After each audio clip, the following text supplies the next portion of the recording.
I'm at Grace Church Road. I went to Waynesboro to bring this man down to this address, and now he's trying to force his way into a house.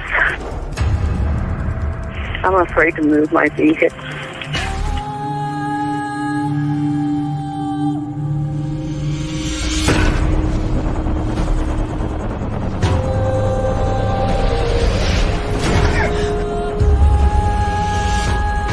Just fighting in there. It's inside the house now? Yeah. You have your doors locked? It's open. I'm in a van. You need to make yourself safe, okay? Even if you've got to drive away from there to get away from him and close that and lock that door. Do that for me now, please. Okay, wait a minute. I knew I was going to be the first one on. You slow butt. It's always the way. They'll eventually come in. Anyways. Anyways, hey you guys, how are you guys doing? It's what? Wednesday? Yeah, Wednesday. Wednesday. Yeah. And Adam goes on his vacay tomorrow. Right, Adam? Yes. Yes. So Adam's going to be gone for 10 days. He says he's going to try to do some streams, but I'm not going to hold him accountable if he doesn't, because he is going to Europe. So, and like a true Cancer, well, I shouldn't say that, not like a true Cancer, but I've turned into a big procrastinator myself over the years. I never used to be. So, oh, Lewis dropped. Oh. Hello, everyone. Thank you. You didn't want to hear about cancers. Yeah, I know. You know, Deb wants to hear about cancers. Deb warned him about cancers. And thanks to everyone that put some nice comments on Deb's video out there, by the way. Okay. So Deb, if you're watching right now, we love you, of course. And, still talk behind in the messenger group and stuff like that. And of course, so we just want to say that we love Deb and thank you again for all the comments, the beautiful comments for Deb. And thank you, Deb, for the nice comment back. And Lewis, you're back. I think so. Yeah. Can you hear me? We can hear you. Okay. You're not going to be an issue guest, are you? I'm going to be as difficult as possible. All right. Yeah. There we go. Okay. So quickly before we start, I do want to say to Callie and I believe Jenny, or Jenna, was it Jenny? I have your books ready to mail out. They're going out in the morning before I leave on my trip. Oh, thank you for saying that. That means I don't need to reply back to that email that I was waiting for. Yeah. I needed to get a package to put them in, so they are going out before I leave on my trip tomorrow night. Mm-hmm. Sweet. Okay.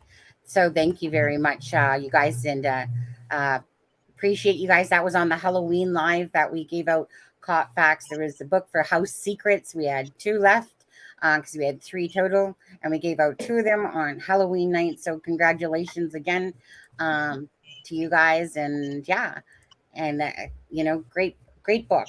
So, and we do got a lot of talk, a lot of things to go through tonight. We have a video, we have the letter, we have the talk about the water that they obviously must drink from the same cup that runs in the family.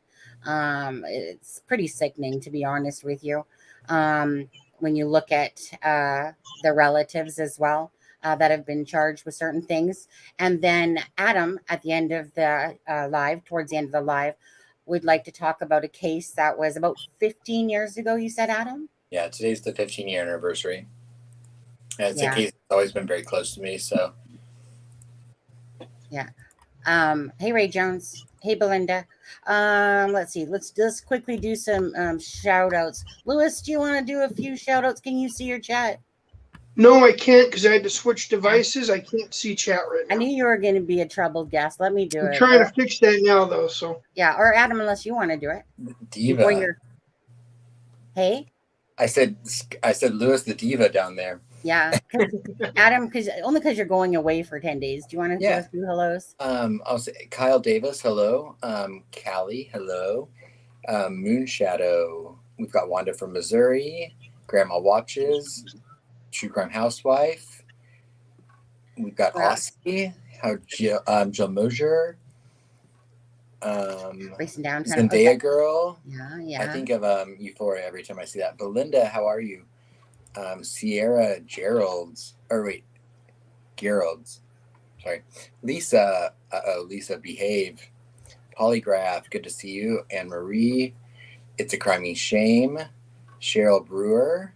Oh, where's Cheryl? Sorry, Cheryl. Oh, you're fine. We've got Crystal in the house. Crystal P. Mustang 1965. Never Silent. The mod to beat all mods. Don Child. I know who you are. JD Bambera. Cold Case Reports in the house. Good to see you. What else we got? We've got and Ben, thank you. It's always good to see you, Ben. Ray Jones, you behave yourself as well. SP74. Sylvia Leos, let me get that one in because it was bypassed. Yes. See-throughs. Good to see you. Nicole's product review. Heather Marie. Starless Starbright.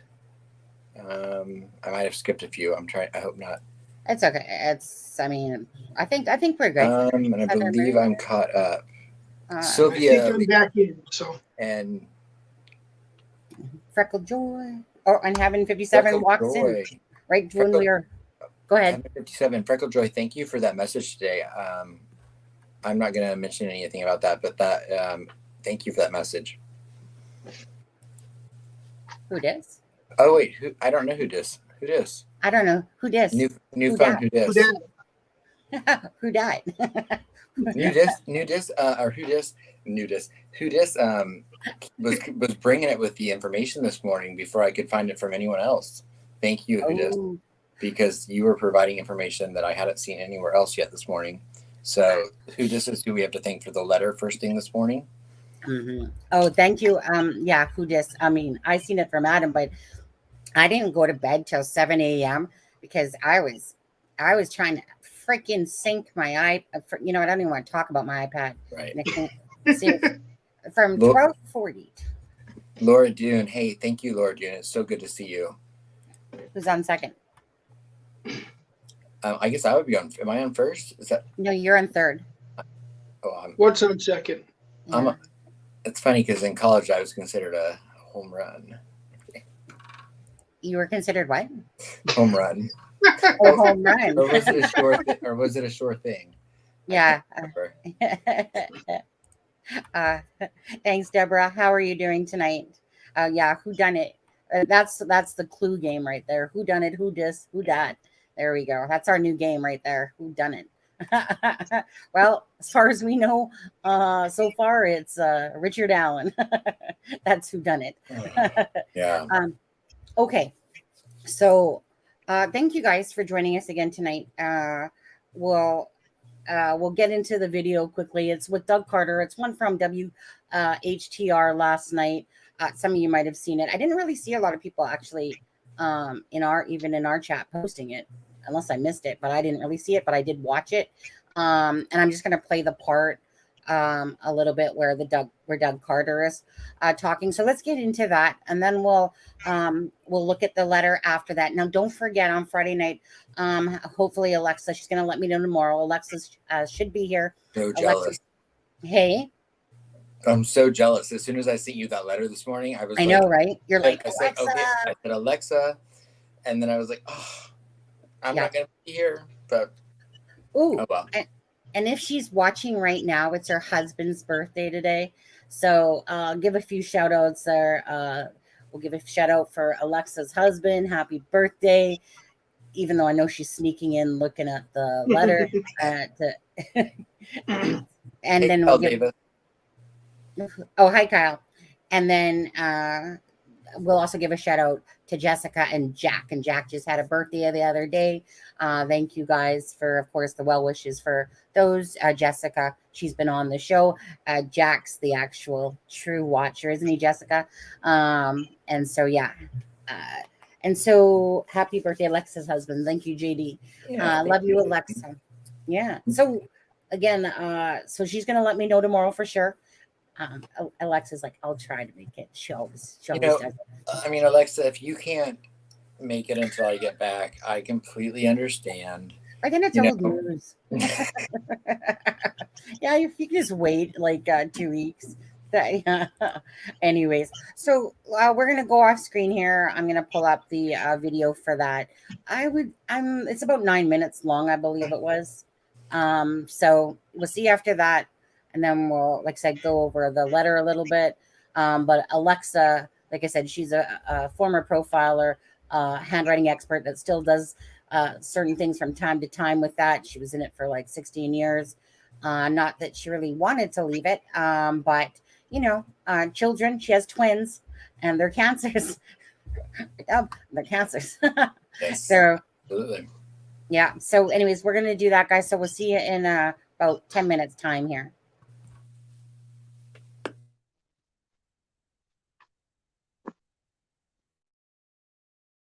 Not exactly how Carter had imagined it. What went through your mind when you learned that he was in custody? Empty. I felt pretty empty.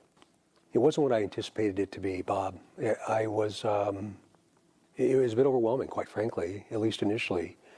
And it caused me to really go back in time and try to understand the magnitude of what's just happened. When you spoke to Abby and Libby's families, how did they respond? They didn't really know what to say, and it was that feeling of, after all of these years, we heard what we wanted to hear. Now what? How are we supposed to feel? I think they were pleased because, remember, we don't tell the family much more than the rest of the world knows. We can't. So they had the same questions that everyone else has. There are lots of questions because the Carroll County prosecutor filed a request at the courthouse to keep records in the murder case sealed. That includes the probable cause affidavit, a document that would help explain why police believe Richard Allen committed the murders of 2 teenagers. And that document is almost always made public once a defendant is arrested. Why is information in this case, why is the probable cause affidavit not released right now? Once the prosecutor made the decision to do that and the judge signed that document, it took it completely out of our hands. I believe in the probable cause. I've read it multiple times. I believe in that probable cause, and I believe in its outcome. So I think in some semblance of a short period of time, will be up to the judge, of course, up to the courts. They will release that probable cause affidavit. I understand the question, and that answer will come in due time. Was there a request by Indiana State Police to keep it sealed? No, not that I'm aware of. Do you support keeping it sealed, or do you believe that it should be released? I think it should be released, but I also think there's value in a period of time to keep it sealed. Again, in time, the strategy will be clear. 13 News asked the state police superintendent if he believes anyone else participated in the murders and if another arrest in the case might be coming. Do you anticipate there could be other arrests in this case? There always could be other arrests with any case. It depends upon what we learn.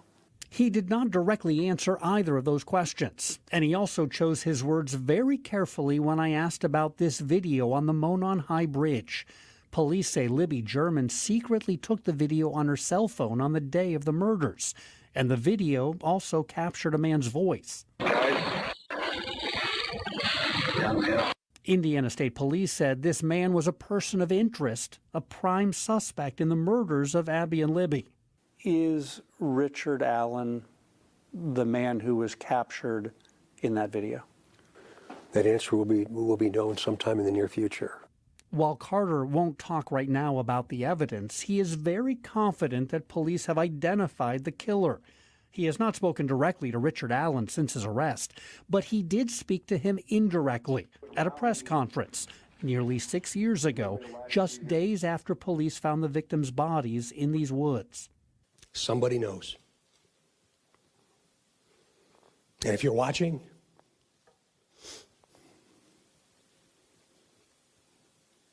we'll find you. Did you find that person? We did. We did.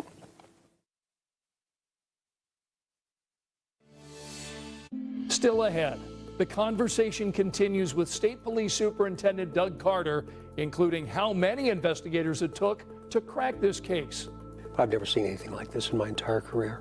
And the important detour he took on his way to announce an arrest in the Delphi murders. We'll tell you where he went.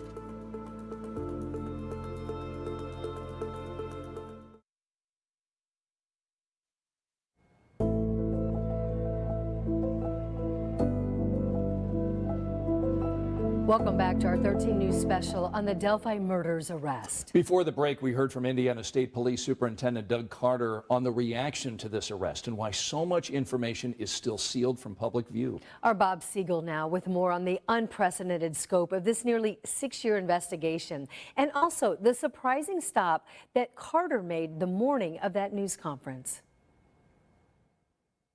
In the nearly 2,100 days since 2 teenagers were found murdered in Delphi, the case has attracted investigators and detectives from local, state, and federal agencies who all have tried to solve the same question: who killed Abby and Libby?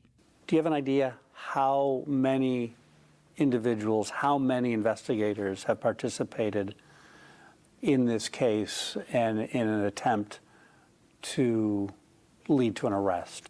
Hundreds over time. Are you aware of any other cases that have had that many individuals participate from an investigative standpoint? Bob, in a year and a half or so, I'll finish my 40th year. I've never seen anything like this in my entire career. And one of the reasons is because it's captured the attention of the world, because it's Everytown USA. It's Everytown USA. It's your daughter and it's mine. It's her friend and it's my daughter's friend. I think that's one of the reasons that it's captured the attention of really the globe. But there are other unsolved homicides in Indiana, in small towns very similar to Delphi, some involving children even younger than Abby and Libby, cases that have received far less attention than this one. Following an arrest in Delphi, Carter said those cases are also very much on his mind, and he mentioned one in particular. I want to talk about Flora. He's talking about a deadly house fire in the town of Flora, just 10 miles from the murder scene in Delphi. The fire happened 6 years ago inside this house, trapping 4 young sisters who all died. Investigators say the fire was arson. The deaths are homicides. On the day of this press conference to announce an arrest in the Delphi murder case, Doug Carter says this is where he came first, to visit this crime scene, which is also still under investigation by Indiana State Police. I sat across the street in that gravel lot and looked at that house that has the same exact remnants of a fire that we saw now almost 6 years ago this month. Boarded windows and black soot on the outside, and it just broke my heart that it was still there because I hadn't seen it in some time. The cases the investigations are very different, but the tragic outcome is the same when there's loss of life. And I hope that one day we can do the same thing, but we have to hear from people. And I hope that one day we will. State police say they have not gotten many tips on who set the fire that killed these girls, but tips continue to pour in on Delphi. Tens of thousands of tips before the arrest, hundreds more after, during an investigation that Carter says is still ongoing after more than 5.5 years. Did you think it would take this long to get an arrest? It's a tough question to answer. This has ebbed and flowed for me. I was confident we would get an arrest, and I had hoped that it would be in a reasonable amount of time. But that reasonable amount of time grew to be longer than I thought. Have you ever had doubts and worries that there would not be an arrest in this case? I did, but I fought it. It's haunted me. Yes, I have. And then I'd pick up the phone and I'd call one of those detectives and say, hey, it's me, how you doing today? And I'd hang up that phone and I'd think, oh man, they don't feel that way. So I would be at peace again. Are you at peace right now? Yes. I see the culmination of extraordinary effort and hurt and pain in the community that will begin now, hopefully, to heal. But again, we're not done. We are not done. We're not going to leave that community until this is over. Carter says he believes more information about the actual murders, including evidence that led to Richard Allen's arrest, will be publicly released within just a matter of weeks. He says it will be both helpful and very painful because it's going to force the families and also the Delphi community to revisit the pain and trauma that they've experienced that will never go away. We haven't ever given up, and you guys haven't given up on us, and we're going to keep pushing. We'll leave it. We'll leave it at that. The link is in the description of this live. If anyone wants to go watch it, it's like 22 minutes long. What did you guys? Did you watch that one at all, Lewis or Adam? Yes. Okay, I'm hearing a little bit of feedback, but yeah. So to answer your question, probably in a couple weeks, Sylvia. According to Doug Carter. And so, again, I'm personally all about supporting whatever is best for the case for Abby and Libby. If it needs to take longer, then it does. That's the bottom answer. Will always be about Abby and Libby and justice for Abby and Libby first, up and above anything else. So whatever is best for the case, that's what I support. Yep. And I personally will say that I have two different thoughts on the unsealing of the probable cause affidavit. Like I said, I feel like the whole thing was kind of arbitrary and unnecessary because it's going to be unsealed regardless eventually. But at the same time, if Becky Patty feels strongly that she wants that sealed, and it's something that the families of the victims want sealed for as long as possible, then at the end of the day, my support is behind them and whatever is best for them and the girls. Absolutely. What about you, Lewis? I disagree a little bit there because if you read her statement, she's basing it on what they're telling her, and if keeping it sealed causes problems down the line for the case by rights violations, then it can hurt the case by keeping it sealed. I mean, he doesn't even have an attorney yet, which means he's got no access to the documents. Right. And that's why I said I'm conflicted about it because, I have two trains of thoughts, because exactly what you said is the two trains of thoughts that I have. Yeah. And that's what makes it hard because I understand the ramifications that could come from not following it to the letter of the law. And when you take feelings into account, feelings don't always match the law.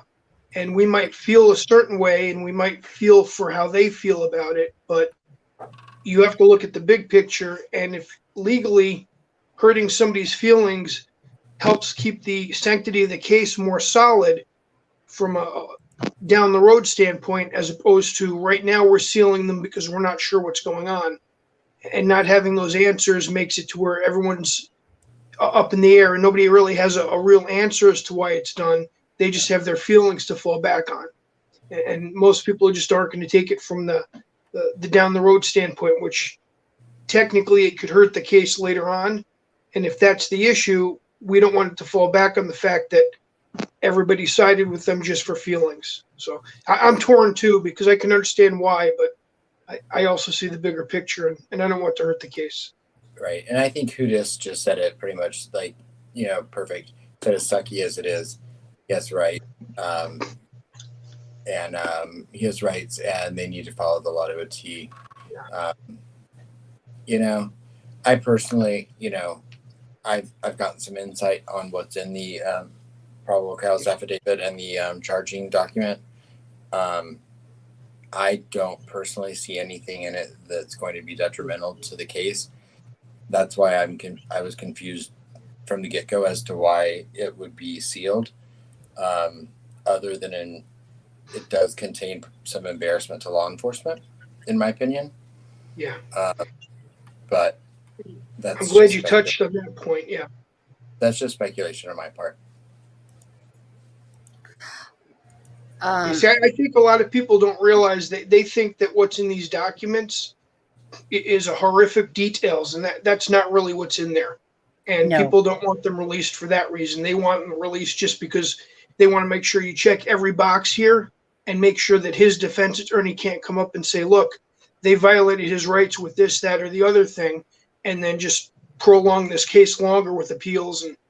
And that's something that hurts the family in the long run as opposed to right up front. I don't know that that's true. Does anybody else? Ben saying, is that true that they found RA because he committed a felony and had to give his DNA? No. I do not believe that's true. But I don't believe that's true. I know that Jennifer Coffendoff, for what's her name? Jennifer Honey, Coffendoff. I sent you the tweet. She just put it out tonight. Oh, did you? Okay, let me take a look. Yeah. I don't know if that's what Ben is referring to, but as of the time of his arrest, there was nothing on the Indiana.gov website about any felony or any charges against him that would have required him to give up DNA. Nor do I think DNA is actually going to be something that it factors into his arrest. Yeah, I'm not a big fan of Jennifer's, to be honest with you. I'm not either, but I didn't know if that's where that came from because. Let me put it this way. I mean, she was on, Alive the other day. Yeah, Judy Ron's, and I to be honest with you, I guess, as twisted as this case is, maybe there's some truth. Is he the BG on the bridge? Some 78-year-old guy or whatever? No. Is it plausible that, that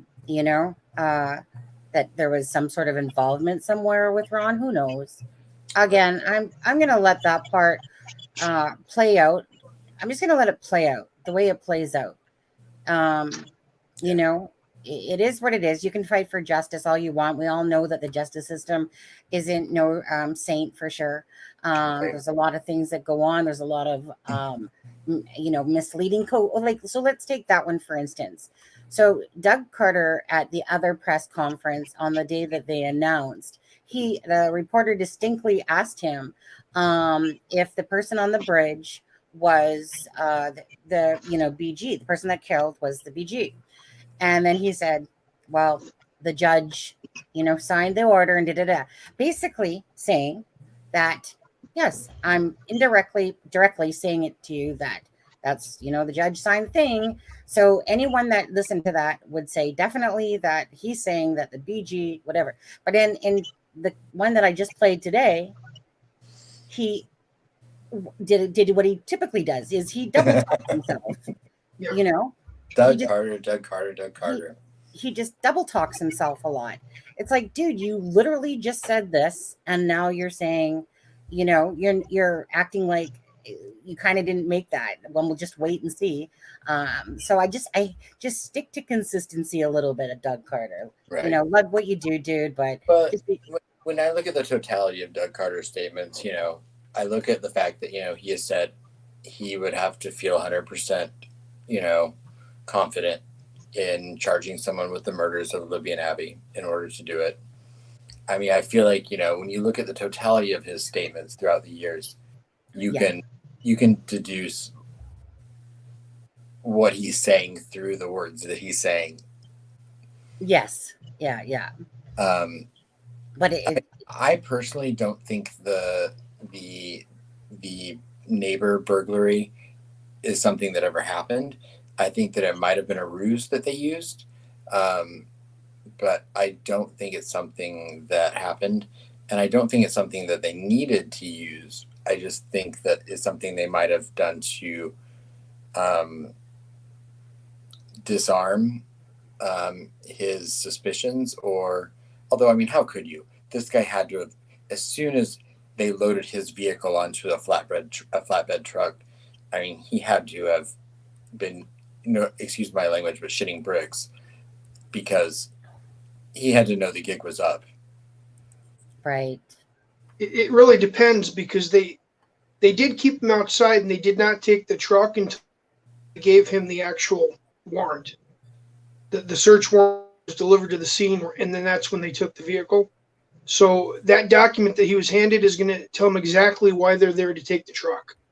And no judge is going to sign off on a warrant that has fictitious information in it, or a ruse. That would not be something the judge would sign off on for a warrant.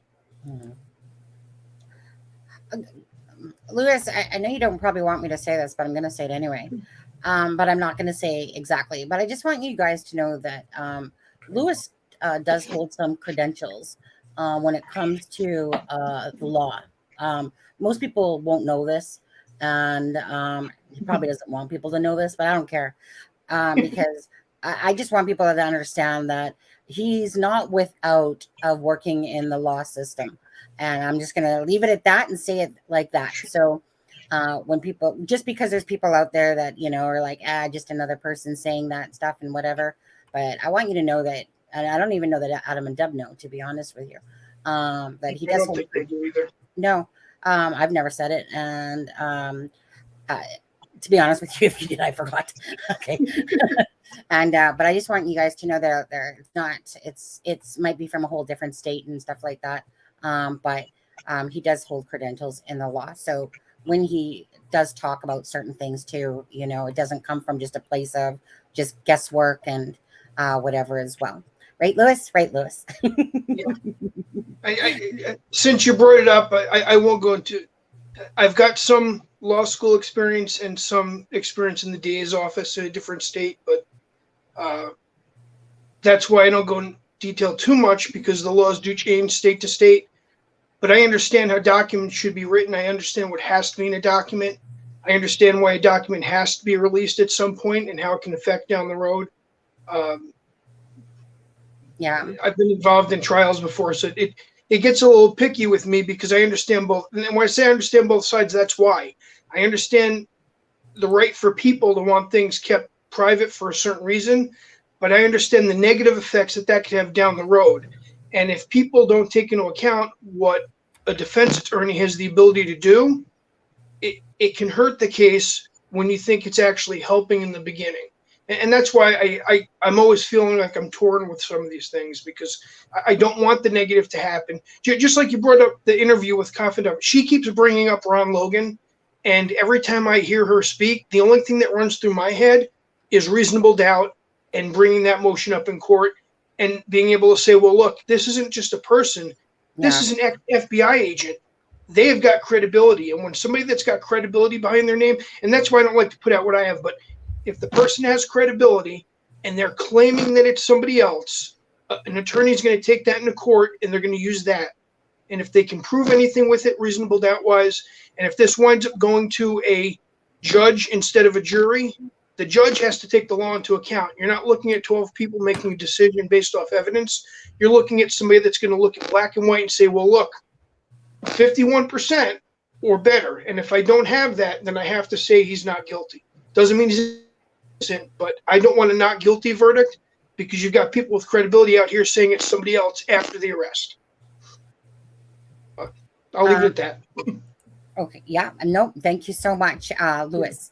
And yeah, and yeah. So Lewis, you had about, just to say again, you had about four years experience about total, right? And then about 8 years experience, but yeah, four years in school. Oh yeah, okay. Thank you very much for clearing that up. I just wanted people to know that, so that when you do hear Lewis, you know, like I said, I'm a firm believer in, you know, I am not one like, and hey CD, hey my buddy, I love you. I'm glad you're doing better. Thank you for stopping by. So CD, did you know that you had your live scheduled and there was people 12:30 today? I know. I came home for lunch and I was sitting there, I kept refreshing it. Nothing. Sorry. Wait, so Ray, what the heck? Watch your mouth, Ray. Why is Ray telling you to shut up, Adam? Oh no! Like someone had asked earlier about something, and I was just responding to them because, you know, I'm always I always want to be cognitive if I'm saying something incorrectly or offending anyone, you know. Oh, so what was Red saying? No, I mean, I don't know. Just Who is Red anyway? Hello, guys. Anyone coming in to watch? How are you guys tonight? oh Thank no, I'm not saying this is the wrong. I never said this was the wrong guy at all. No.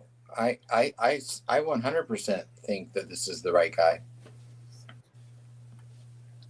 You know, I want to bring something up just because we were talking about it.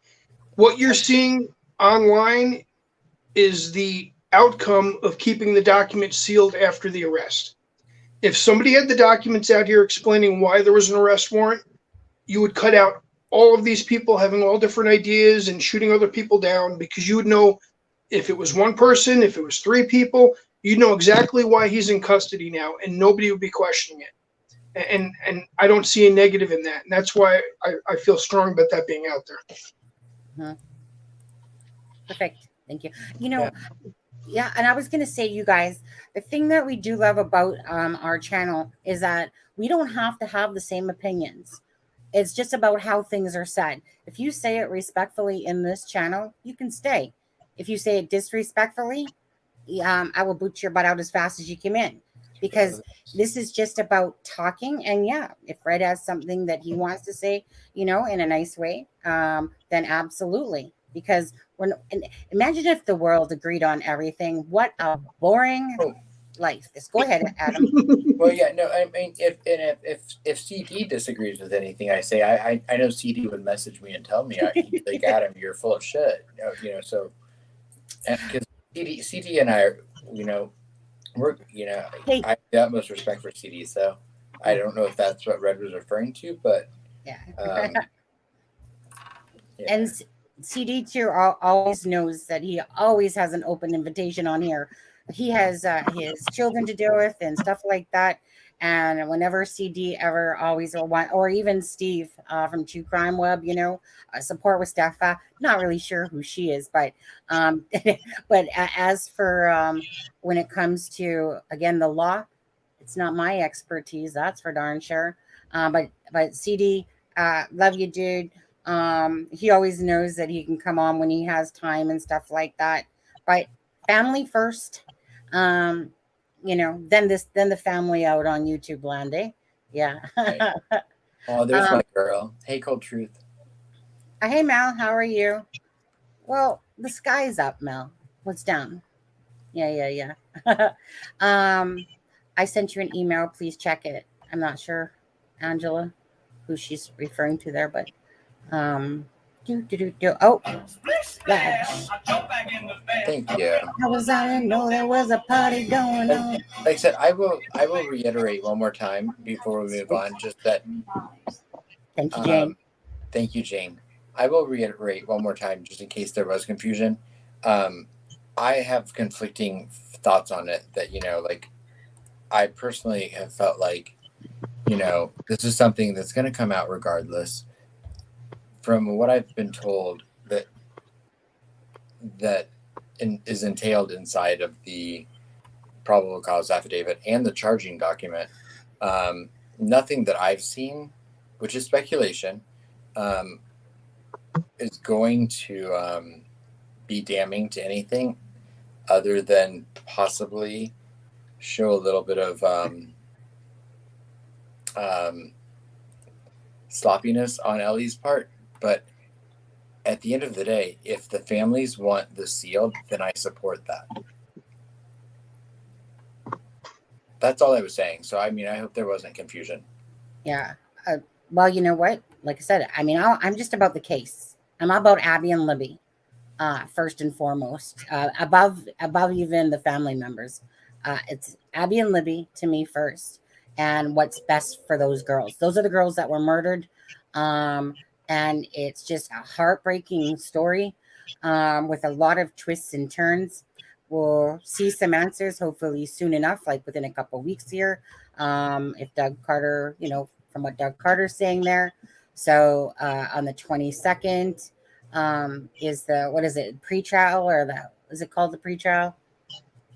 on the 22nd, or is that just for the affidavit? Yeah, no. On the 22nd is just a hearing to keep it sealed or unsealed. Keep it sealed or unsealed. The Okay. affidavit, and Judge Fran, can't remember the last name, will be in charge of that decision. In my opinion, it will be unsealed. But that's just my speculation. Again, but if the families want it to be sealed, then I support that. Yeah. So I have a question. Because I don't know the answer to this. So we all know that the prosecutor is a relative to the Patties. Does that bring any bearing on this case whatsoever, or no? Like, I don't know about that stuff. It worries me because if they wind up finding out that this document was sealed and it shouldn't have been sealed, and it was only to cover up maybe some mistakes because it was the election coming up, that could come back on him too. I mean, I think he should recuse himself from the case also. Yeah. I know nothing about that.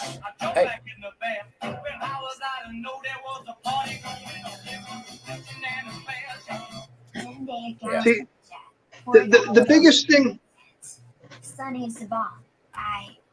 Sunny is the bomb. Sun. Thank you. Thanks, Zendaya. SJ is SJ the bomb. SJ the bomb.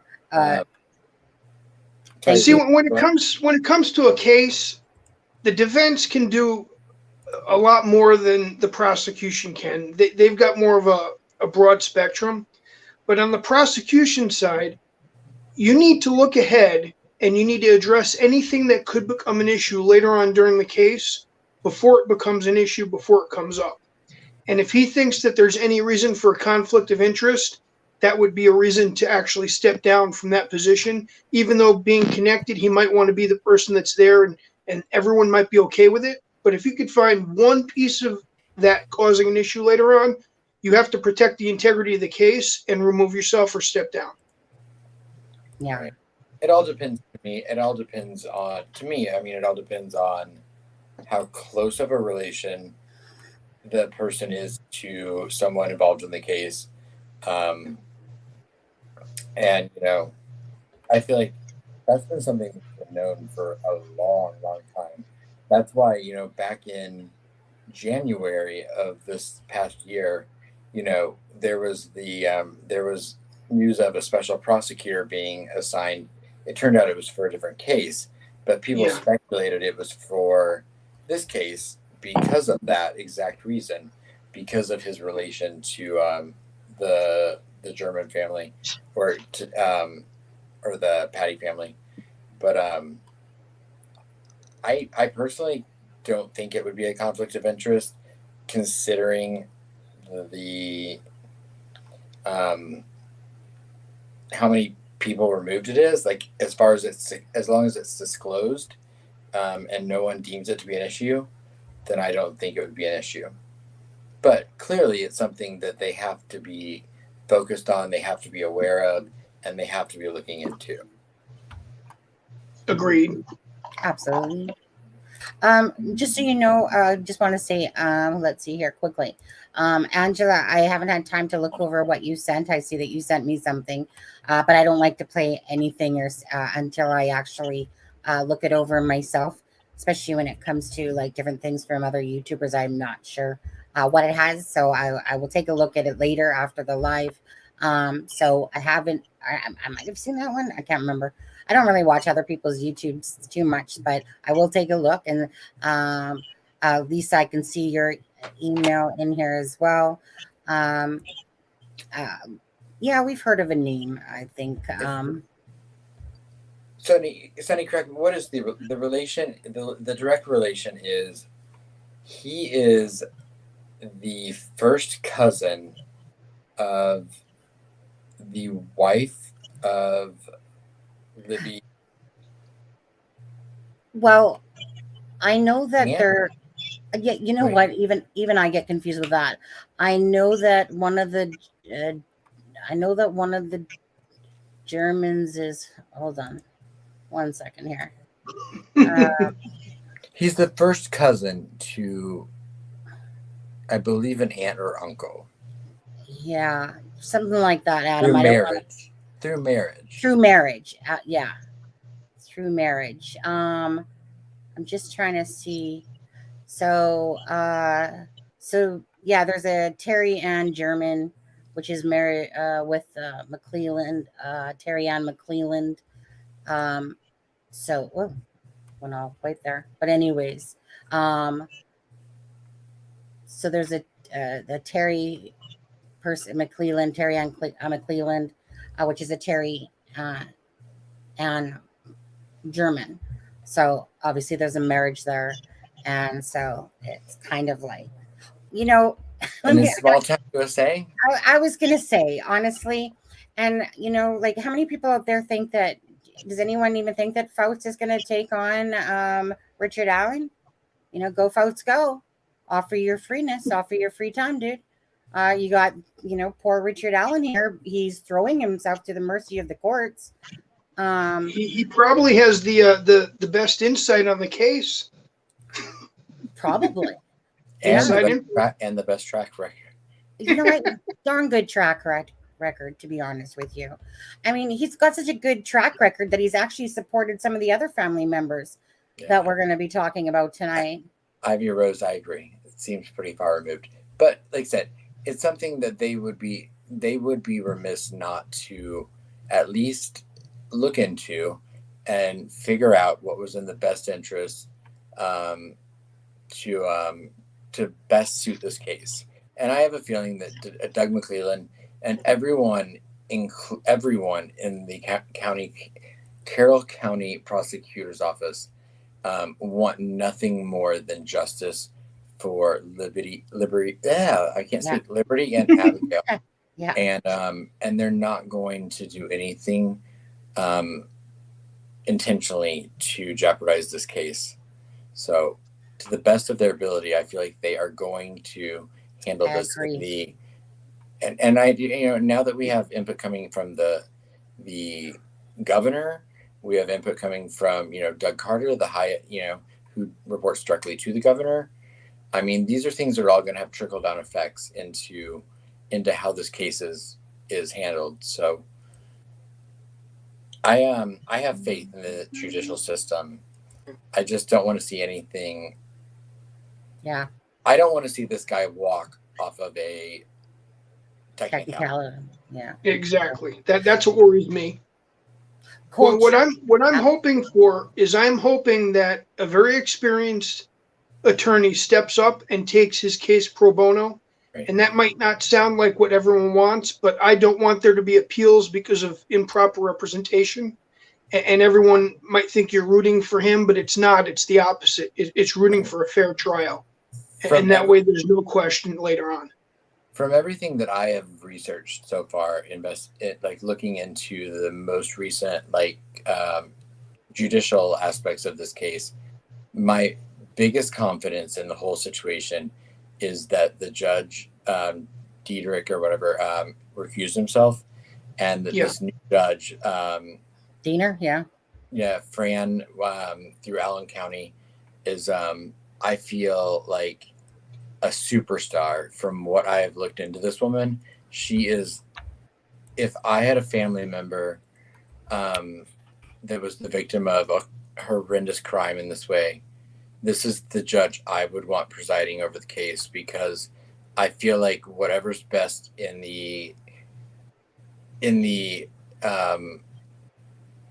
court system is how this woman is going to handle her court. I feel like she's no nonsense. I feel like she is fair.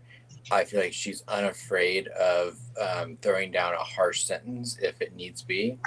And I think that she crosses her T's and dots her I's. And I think it's exactly what this case needs.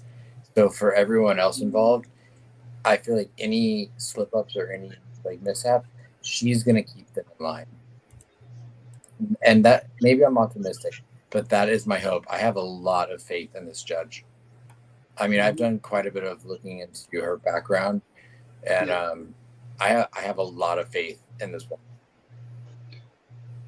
Yeah, I think a lot of thought went into picking her as the replacement. This was not pick out of a hat or next in rotation.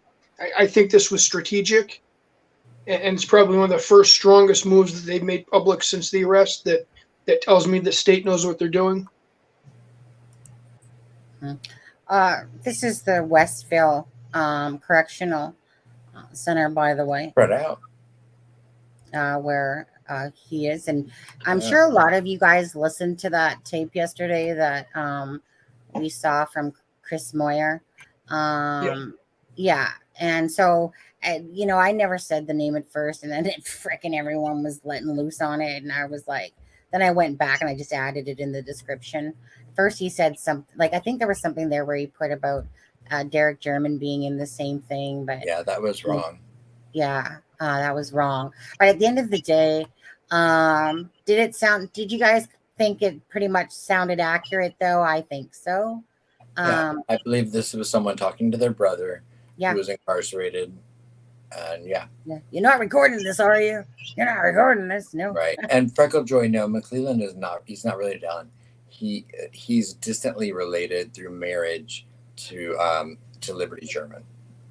Mm-hmm.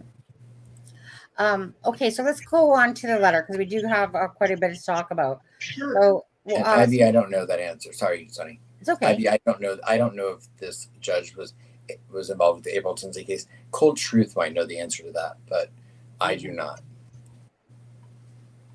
And I want to go back to someone that mentioned about the Flora fires. Absolutely. We'll dive into the Flora fires more as well. I know Metal Mama Michelle was talking about that today, that she would like to know more about it. And so absolutely. You know, the cases of the Evansdale, the Flora fires, there's other cases and stuff like that going on. This channel will start diving into definitely some of these other cases and bringing you highlights from things going on throughout the day. But, you know, we'll wait as Adam gets back. And like I said, so while Adam's gone, you guys are going to be seeing, you know, definitely some guests on the show this week. Lewis, Alexa, possibly Alex. Let's see. I asked him for Friday, but let's see if he can or not. But anyways, and there's Peace Not Silence. There's Callie will be joining us. Angela Thomas, the psychic, will be here on the 17th, which is a Thursday. Adam's going to be missing it all, dude. You're just going to be missing it all, but you're going to have fun in Europe there. We definitely have a lot of friends out there, and we appreciate those people. You should reach out to Freckle Joy, Sonny. Oh, Freckle Joy. Oh, I remember Freckle Joy. She was on a live the one day. You know, He would be a good one to have on. Yeah, like, I mean, support with Steffa. There's Mel. They're all going to be like, who's Adam? Like, I forgot even who Adam was by the end of this. But anyways, there's some really good people that are in our chat. And if anyone does want to join on a live next week or whatever, feel free. You can email. Oops, I don't even have the banner up. That's how awesome I always am about that. Freckle Joy would love that. And Sonny, yeah, you should talk to Freckle Joy, because Freckle Joy and I had a conversation today that you would be interested in. Yeah. Well, Freckle Joy, if you have Messenger, just email me with your Messenger, your Facebook link, or whatever, and do that. Again, the email is, and this is for anyone else as well. And if you have any information you wish to share, feel free. So it's acrimeandshame@gmail.com. And so yeah. So if there's anyone that does want to email, that does, you know, there's lots of people, like I said, there's really good people in these lives that, you know, come to our channel all the time. Not everyone, not necessarily is someone that likes to come on camera or likes to do lives and stuff like that. And that's fine. But there's a lot of people out there that have no problem doing that stuff. So whether it's information privately, whether it's that you want to come and join us on a live and stuff like that, absolutely feel free. If you have something that you would like to say and stuff like that, definitely feel free to join us. Okay, guys? So bless and thank you again to all the wonderful friends. CD, Bud, love you. And like I said, I'm glad you're doing better. And CD is one of those ones that you can drop him a link, and then when he shows, because he has his family and he has like his young son and like his kids and his health. Yeah, that boy just like in the has been, his whole family with C word. That's stuff. Yeah, and then Absolutely. there's Steffa, with her daughter. Prayers to your daughter, Steffa.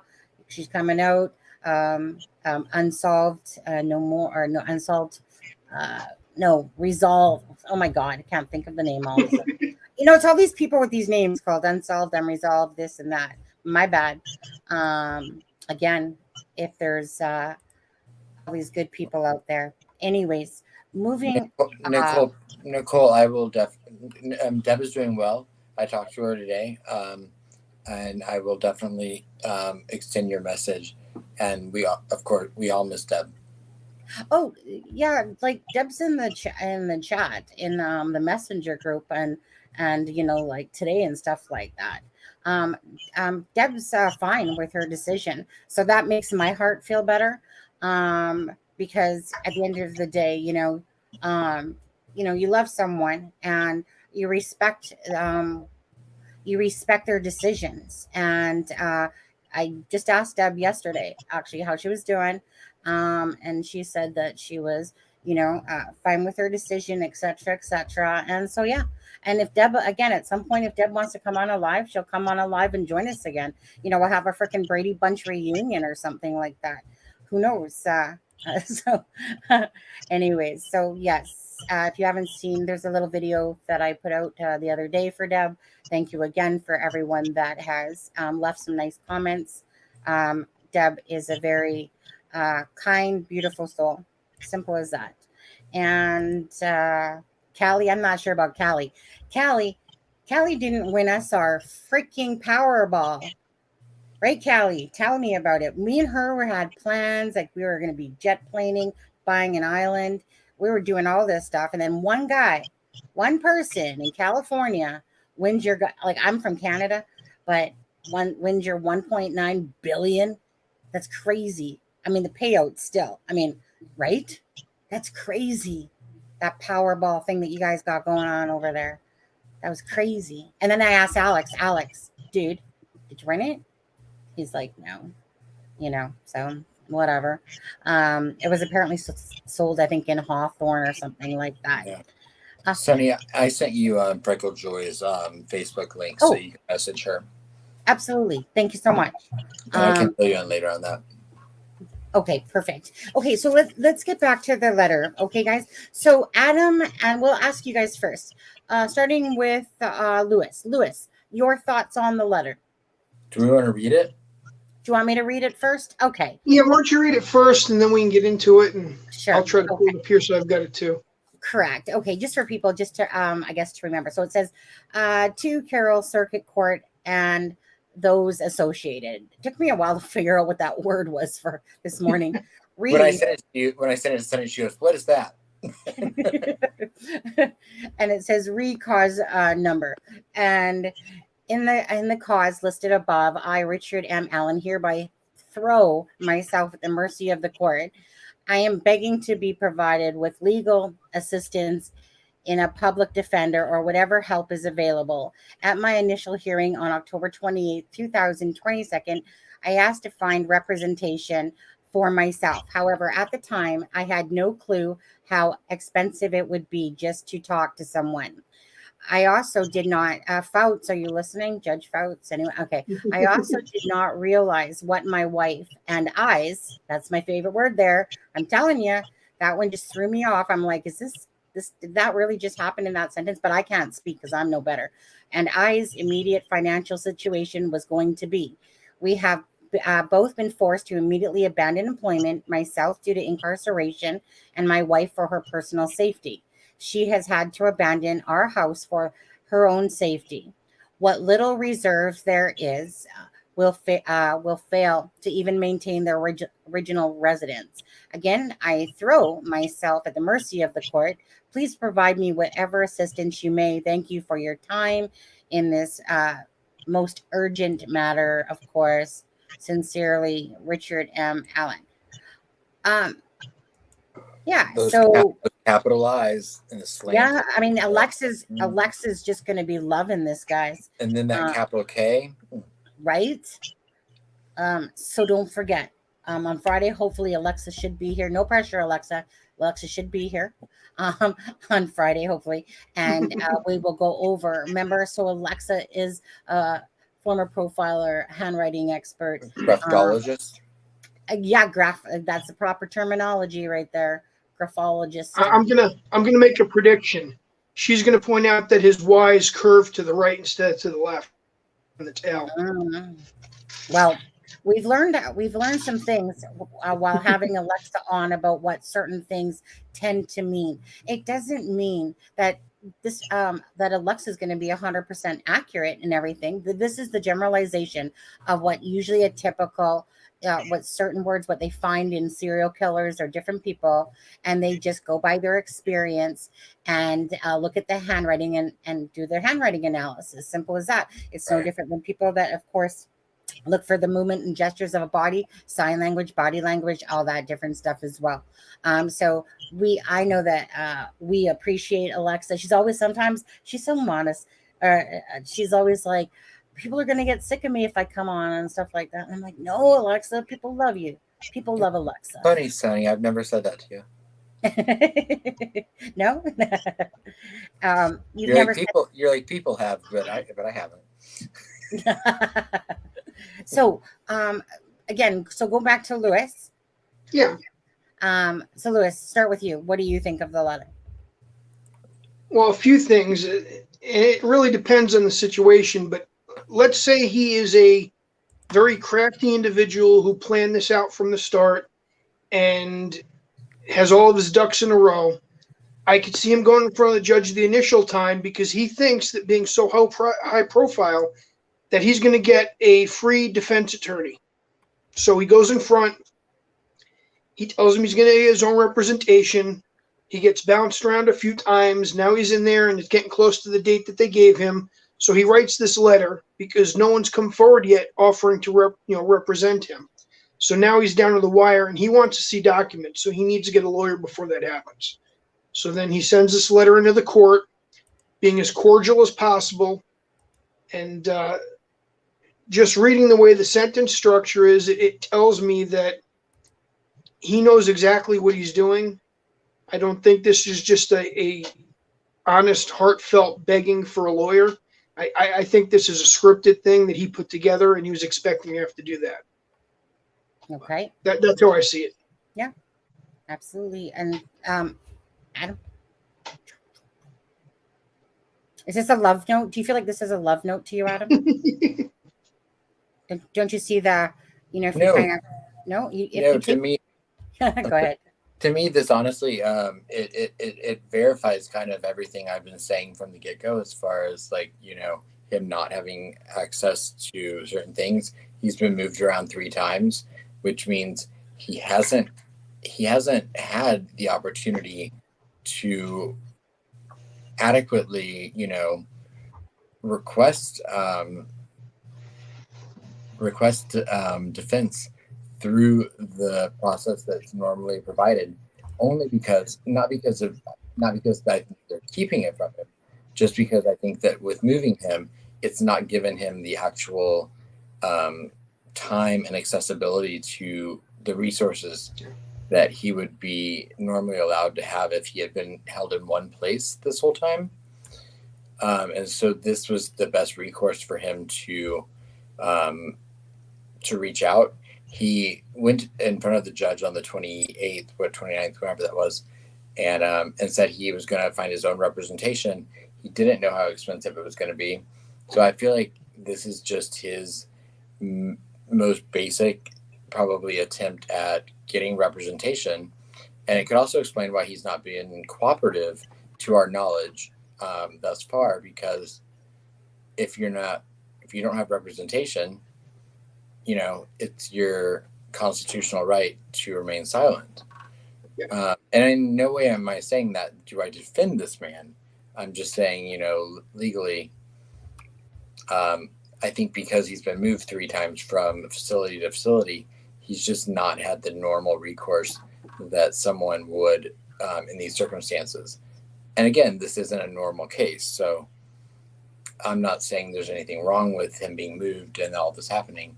So I just take this as him reaching out, putting it. It's filed, so it means it's been put in, writing in a document that he's requesting a lawyer.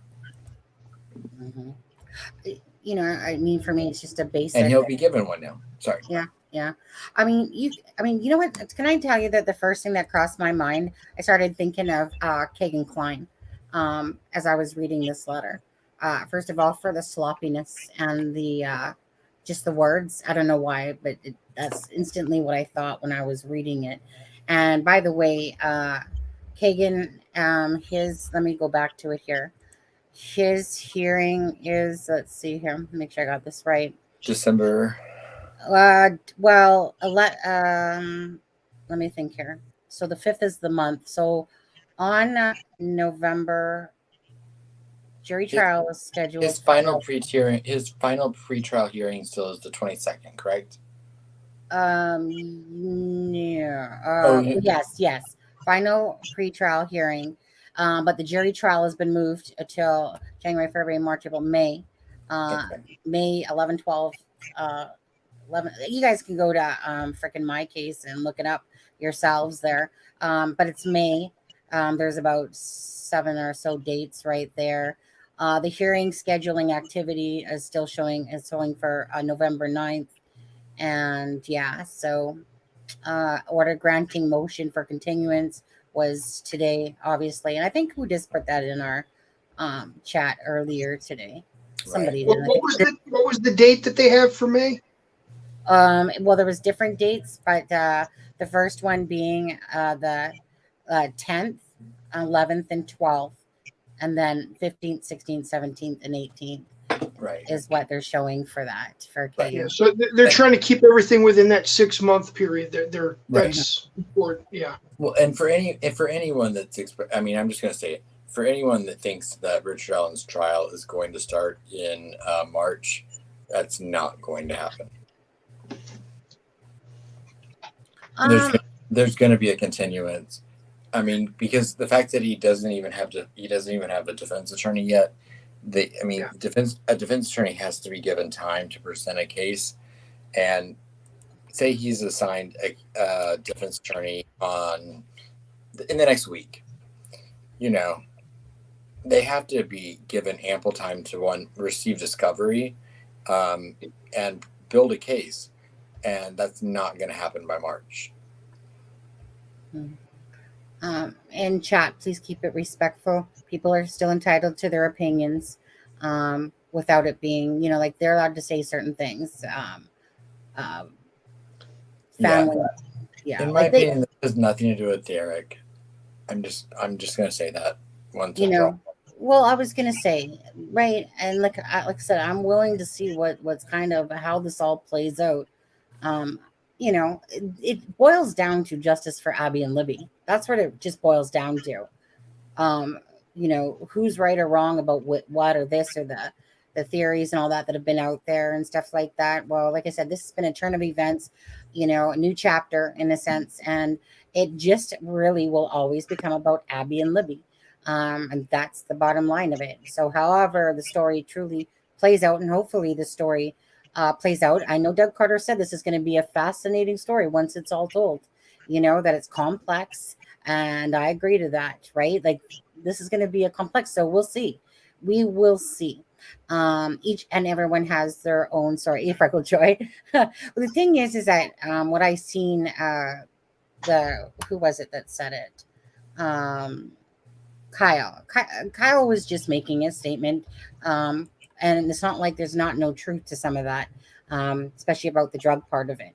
But there's difference between saying something like that and between saying that Derek and his family were actually part of the murders of Abby and Libby. So again, people are entitled to those opinions as long as they, stay within the boundaries of this channel. So that's all fine. I'm sorry. So go ahead. Well, no, they're kind of like a little off the subject of what we were saying. So if you want to finish, go ahead. No, no, just simply that, like what Kyle was saying, I didn't find offensive at all myself. Freckles was saying, yeah, like Kyle, like what are you talking about? But it's not like there wasn't any truth to that as well. But again, everyone's entitled to their opinion. There's a difference between being blatantly ignorant and rude and then bashing the family versus just someone speaking a little bit of their statement and stuff like that. So and Freckles, love you both. No stay. I'm just a spicy redhead. She's a spicy redhead. This is a welcome home for any ginger that wants to join. Mm-hmm. So yeah. I was gonna say, if you want to take the conversation in different directions, I have two questions. What did Sonny and Lewis? What were your thoughts on Carrie Timmons' Inside Edition interview? Heartbreaking. Okay, Lewis, go ahead first. Unfortunately, I wasn't able to watch that today.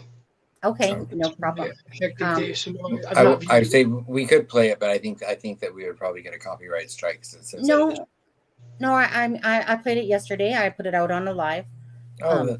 Wait, you did a live yesterday? Sorry, not a live. I put it out in a video, and it's perfect. It's perfectly fine. I think, Adam, before, I think I just wasn't doing something right. You know what? I realized that there was something different. What I thought was getting a copyright claim was actually just basically other channels playing the same, say, Inside Edition thing. And I took it backwards when I got those because I thought it was like, oh, crap, I got to take these videos down. When really it was just, okay, for instance, there's a video out there, Adam, that I did that has a little bit of when we're talking about the web. And so sometimes I'll get these videos that they've used 100% part of my video.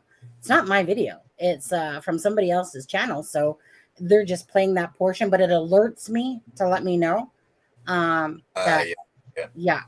So, well, you know what? I mean, we have a lot to go over tonight.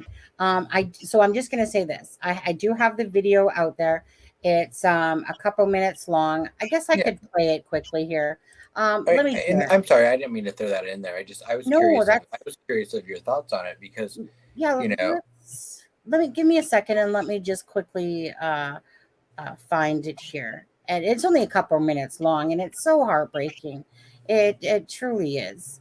Right. So let me just do that for a second. And it was funny because I definitely saw so much more of a resemblance in Carrie and Libby than I had previously. I don't know if it's her hair or I don't know what it is, but yeah, it was heartbreaking. Yeah, let me just go ahead, Adam. Sorry. And then I had another question, but I want to do the Carrie Timmons thing. Sure. Let's do that. Today, authorities in Delphi, Indiana say the suspect in the murder of 2 young teens has been moved to a state prison for his own protection due to threats. It's been almost 6 years since the killings, and now the mother of Libby German is finally speaking in this exclusive interview with Amber Cagliano, and she says she is still shocked by the arrest. The mother of a teen who was slain in the Down the Hill murder case is speaking out about the surprise arrest in the killings. I was in shock. I think I'm still in shock, really. It came out of nowhere. Carrie Timmons is speaking exclusively to Inside Edition after a CVS worker was charged with murdering her daughter Libby German and Libby's best friend Abby Williams. Carrie voiced the question on the minds of many in the small town of Delphi, Indiana and beyond. If this turns out that he is the killer, how did he manage to go unnoticed for almost 6 years? There's a lot of questions still left unanswered, more questions now than there were before. Carrie says she always suspected the killer had links to Delphi. You had to know the area to have gotten in and out. It just seems logical that they had some kind of local ties, at the very least. So I didn't expect him to literally be living right under everyone's noses. I asked her about the photo of the accused killer, Richard Allen, taken in a Delphi bar with a police sketch of the wanted man right behind him. Kind of callous, maybe? Yeah. Pretty brave. Bold. Like it didn't matter. It just seems crazy that he was right there, living life every day. Richard Allen has been transferred out of the county jail to a state prison for his own safety. Are you hopeful that this time they have the killer? Absolutely hopeful. I've always said the girls deserve justice, and I hope that's where we're headed. The justice is coming. Libby was 14 when she was slain. She would now be about to turn 20. Regardless of the arrest, it doesn't bring her back. I'm still going to be living life wondering what she would be doing at this point or that point. Richard Allen has pled not guilty. He's due in court for a pretrial hearing January 13th. Okay, so go ahead. Thoughts on that? Go ahead, Adam. Did you? My thoughts on it were, definitely multi-layered because I know that Becky and Mike and Anna have kind of remained more tight-lipped about things, at least publicly. I know they put a few statements out there and things, but so I don't know if there's division there or not. I know families are complicated, so I'm not about to pass judgment on that. But I was glad to see Carrie put her voice out there and go in front of the camera because it's not something she does all the time. And my heart broke for her, like it always has. Same. Absolutely.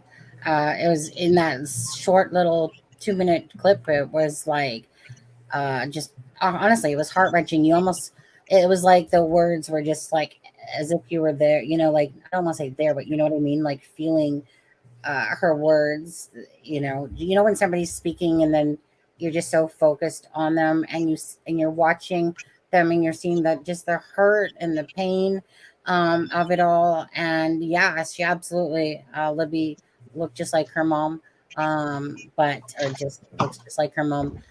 But yeah, I remember watching that in a couple minutes. It was just like so gut wrenching listening to it because every time you talk about the girls, all that goes through my head is, first of all, the sadness, of course, that's been bestowed upon these families and other families out there that have had to deal with such tragedies like this. But this is obviously, again, there's one thing to die and there's one thing to die being murdered in brutality and heinous crime of this nature. And I think that once that comes out, so it's just really hard because that, like Anna, like I said, that was her only daughter, was of course Abby, and it's just gut wrenching. And I can't help it always, they're at the forefront of always my thoughts, those two girls, and the fact of, that their bodies were found murdered. Right. And and unrelated, I'm just going to interject just quickly that something that's even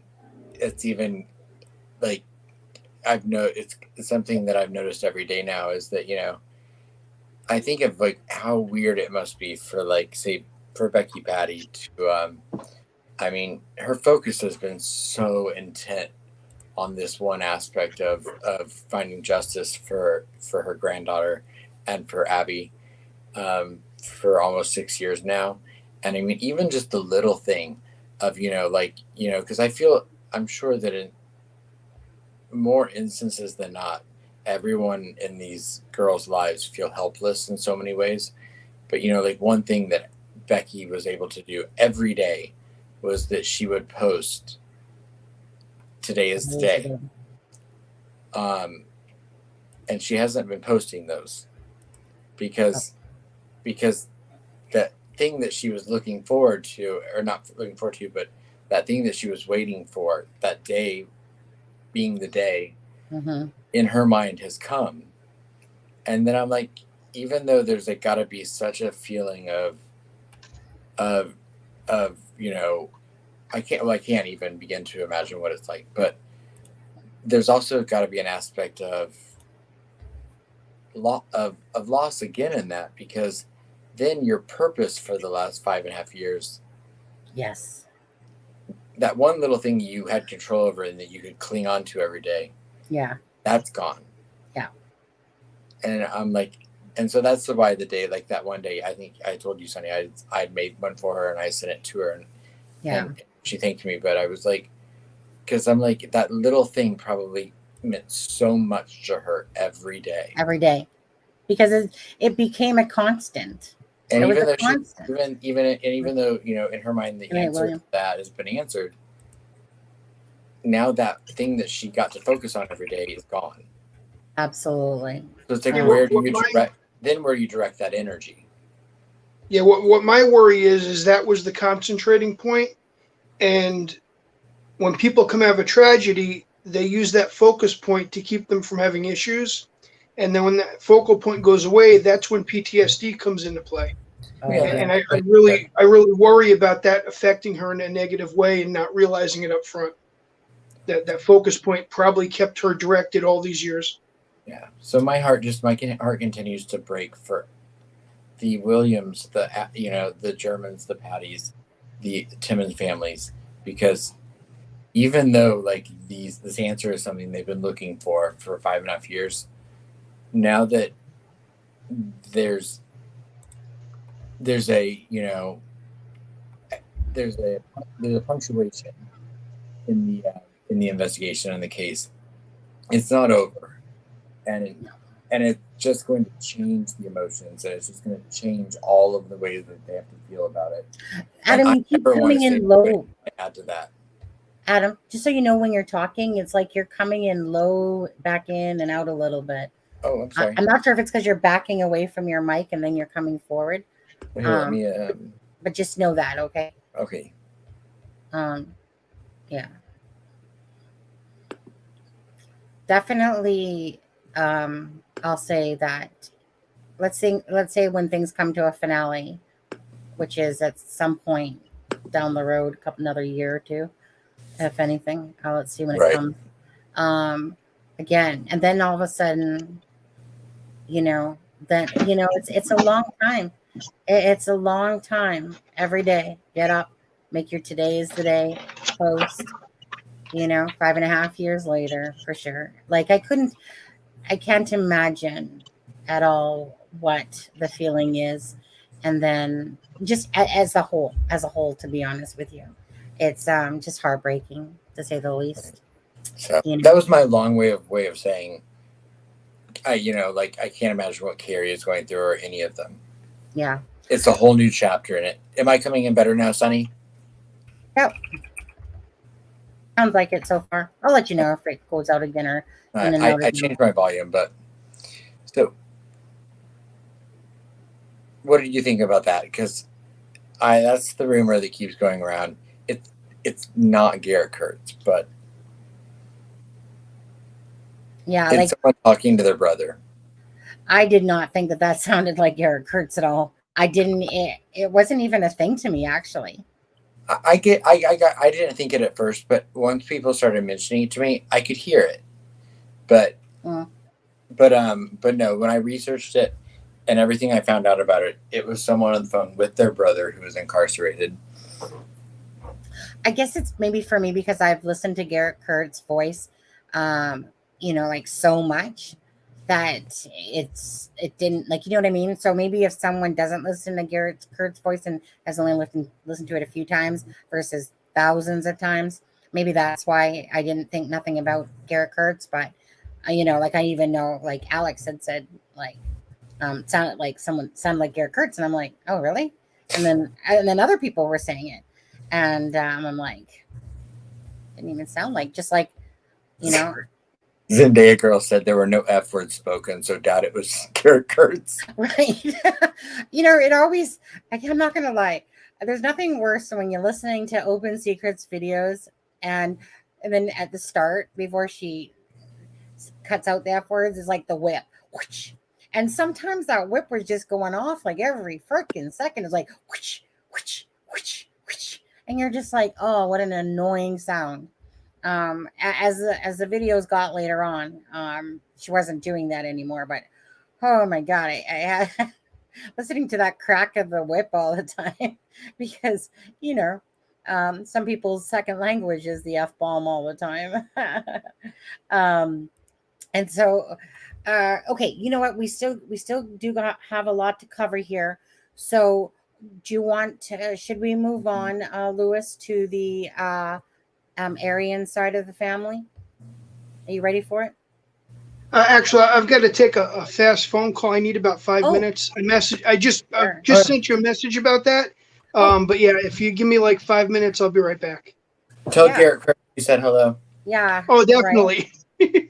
Yeah, Cold Truth would be the other expert. I think Sunny and Mel are probably the two people that have covered Garrett Kurtz the most and the most extensively. So other than Open Secrets, so I trust both your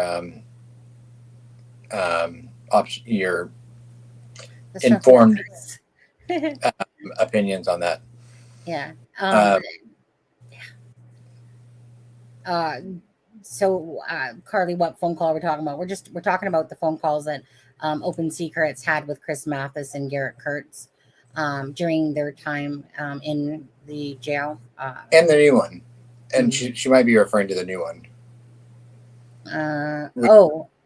If you're talking about the new one, then okay. Right. Okay, so that's the one that's out with the person that's calling their brother.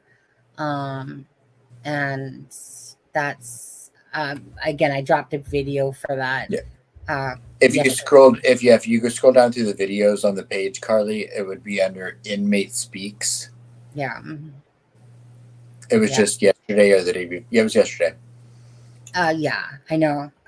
This is one day I was just like plunking out videos. I was just like, no, I'm glad. Like when I sent you the letter this morning, I was glad that you put out a video on it because I was at work and I was like, well, I wanted to send it to you and Who Dis is the one that I thank you again. Who Dis. Well, sometimes I have to take time to beat the shit out of my iPad because it drives me crazy. It doesn't want to do the update. The phone did the update.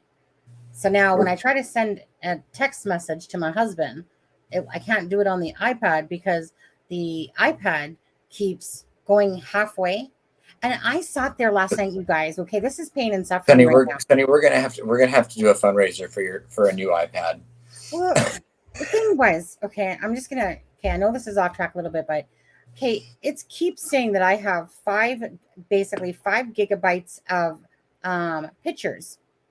And so I was like the other night, okay, I'm uploading them all to they're on the iCloud.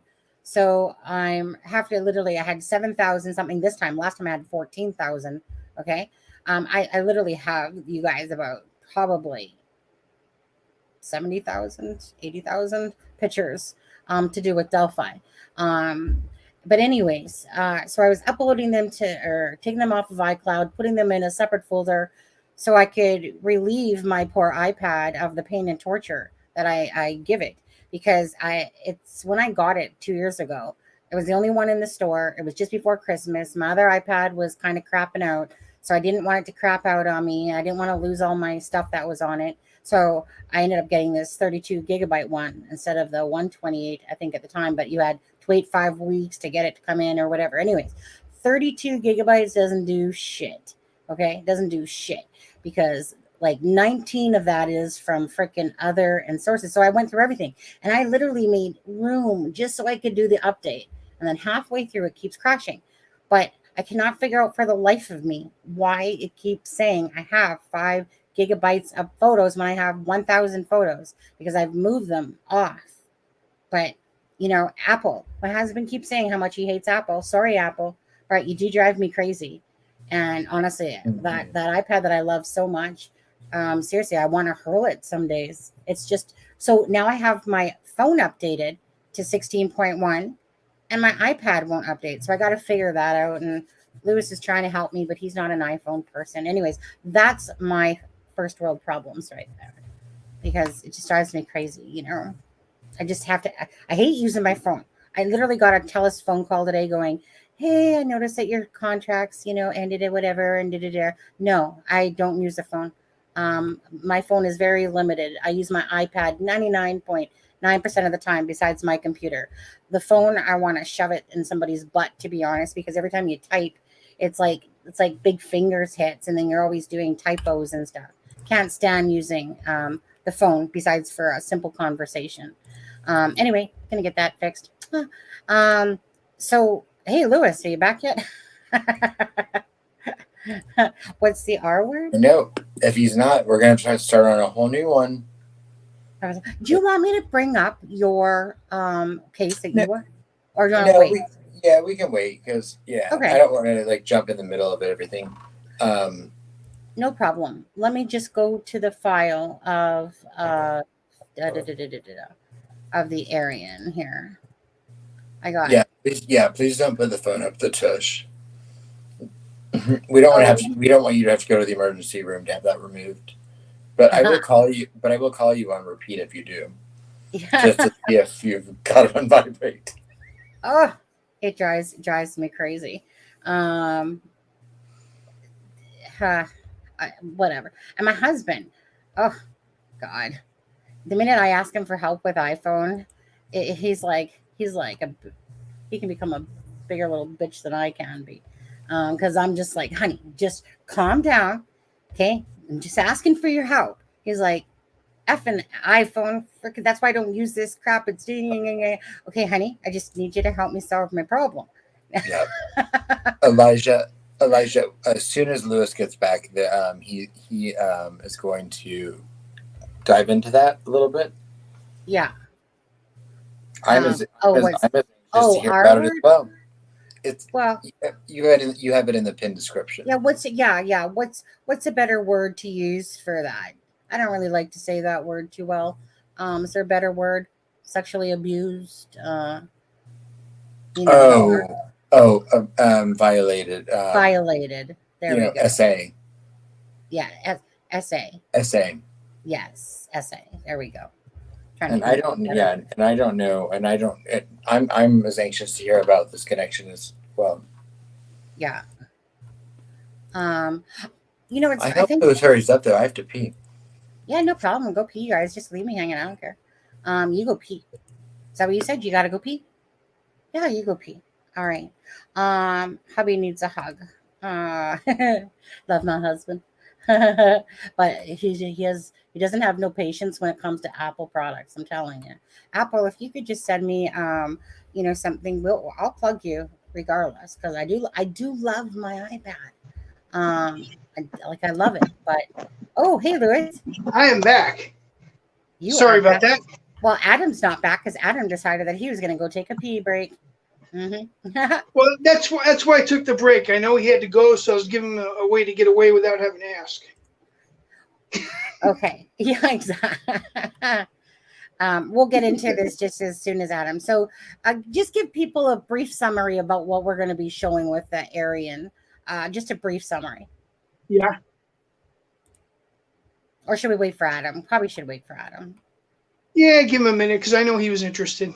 Yeah, but okay, you know what? While we're doing that, guys, okay, the bio link. Whenever I drop the bio link, that is access. If anyone, again, remember Blaine's Children for Christmas, guys, for the end of February. If anyone wants to buy us a coffee or buy Blaine's kids a coffee for their gifts for Christmas time, remember Blaine is our friend that passed away on October 16th. So you can use the PayPal link in there. There's also, if you want to follow us on Instagram, Facebook, or Twitter, that's on the bio link as well, and the merch site. Today is the day merchandise, Abby and Libby merchandise. 50% of those proceeds go to the Abby and Libby Memorial Park. And of course, it's a crime and shame. There's some really cool stuff on there, so check it out. Also, I have my meme page if anyone just likes a little bit of humor. I have over 10K followers, getting to 11K there on that page. I'm just still amazed that it has that many people following it. But anyways, that's what happens when you leave things alone and don't look at them for a while. But anyways, Sunny. Yep. While you're mentioning our merch page, even if someone's not going to buy anything from our merch page, I just wanted to put out there really quickly that I'm going to be, attending an event next month that some of Libby's family is going to be at. And I was thinking about possibly bringing just a gift or two from our merch line to give the family. So if anyone in the chat, not tonight, but whenever, if you have a suggestion over, like, what do you think the best item to present one of them with would be? Sure. I would love to know your thoughts, because, if like I were to bring Kelsey something, what do you think out of our merch site for the Abby and Libby line would be the thing she'd appreciate the most? Yeah. And maybe if people send some comments or whatever, I'd love to know, and then I'll just buy it and bring it with me when I go to Atlanta. One second here. I don't even think I have. I said we can do that later. I just wanted to put it in people. Yeah. I just wanted to put it in people's heads so they could take a look and that's a on really their good own idea. time. That's a really good idea, though. Yeah. Kelly, that's kind of what I was thinking, but I just, I wanted to get everyone's insight, and then I would just, I know they'll be traveling as well, so I wanted it to be something easily that she could bring back, if she was flying. So. One second. I don't care. And then I promise I will not delay anything else. Lewis can get into the R word. Yeah. Well, you know what? We're gonna stop it for 1 second. We're gonna show the screen for 1 second, because that's a great idea what you just said, actually. So I think you guys can see it. I think you guys can see that. I just quickly logged into it. No, that's not that one. It's this one. Okay. So there's stuff here like today is the day. Let's see here. It's a crime and shame. Oh, thank you, Carly. Yeah, so I mean, I figured it would be something from the Abby and Libby line, but where's my Oh, can't forget that. We'll gloss to that. 1 second here. I was just trying. Okay, there's. Well, you guys can go through it. I'm just quickly. Yeah. Can you actually see me scrolling right now? Yeah. Okay. It's coming up on the screen. So if people want to give their ideas, and then if we narrowed it down, just give me an idea of like what to bring. There's and I'll buy it and bring it. I just wanted to, to know so that I can order it in time. Yeah, I was just looking for the blankets. Sorry, guys. there it is. Okay, these are actually really nice. Teresa bought one of these. Very soft. Very nice. So there's blankets. So just give Adam ideas. There's the blanket like this one. There's the notebooks there, you guys. So anyways, there's the tote bag. And I know they like hoodies. Like you said, like Callie said, I know that Becky and Kelsey both like hoodies. So whatever, just, thoughts, ideas, whatever. And then I will purchase it and bring. Thank you.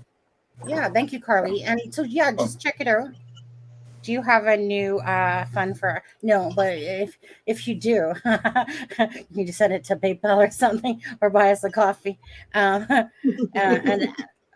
because we didn't win the Powerball, but I'm not from the States, but right, Callie, we didn't win the Powerball.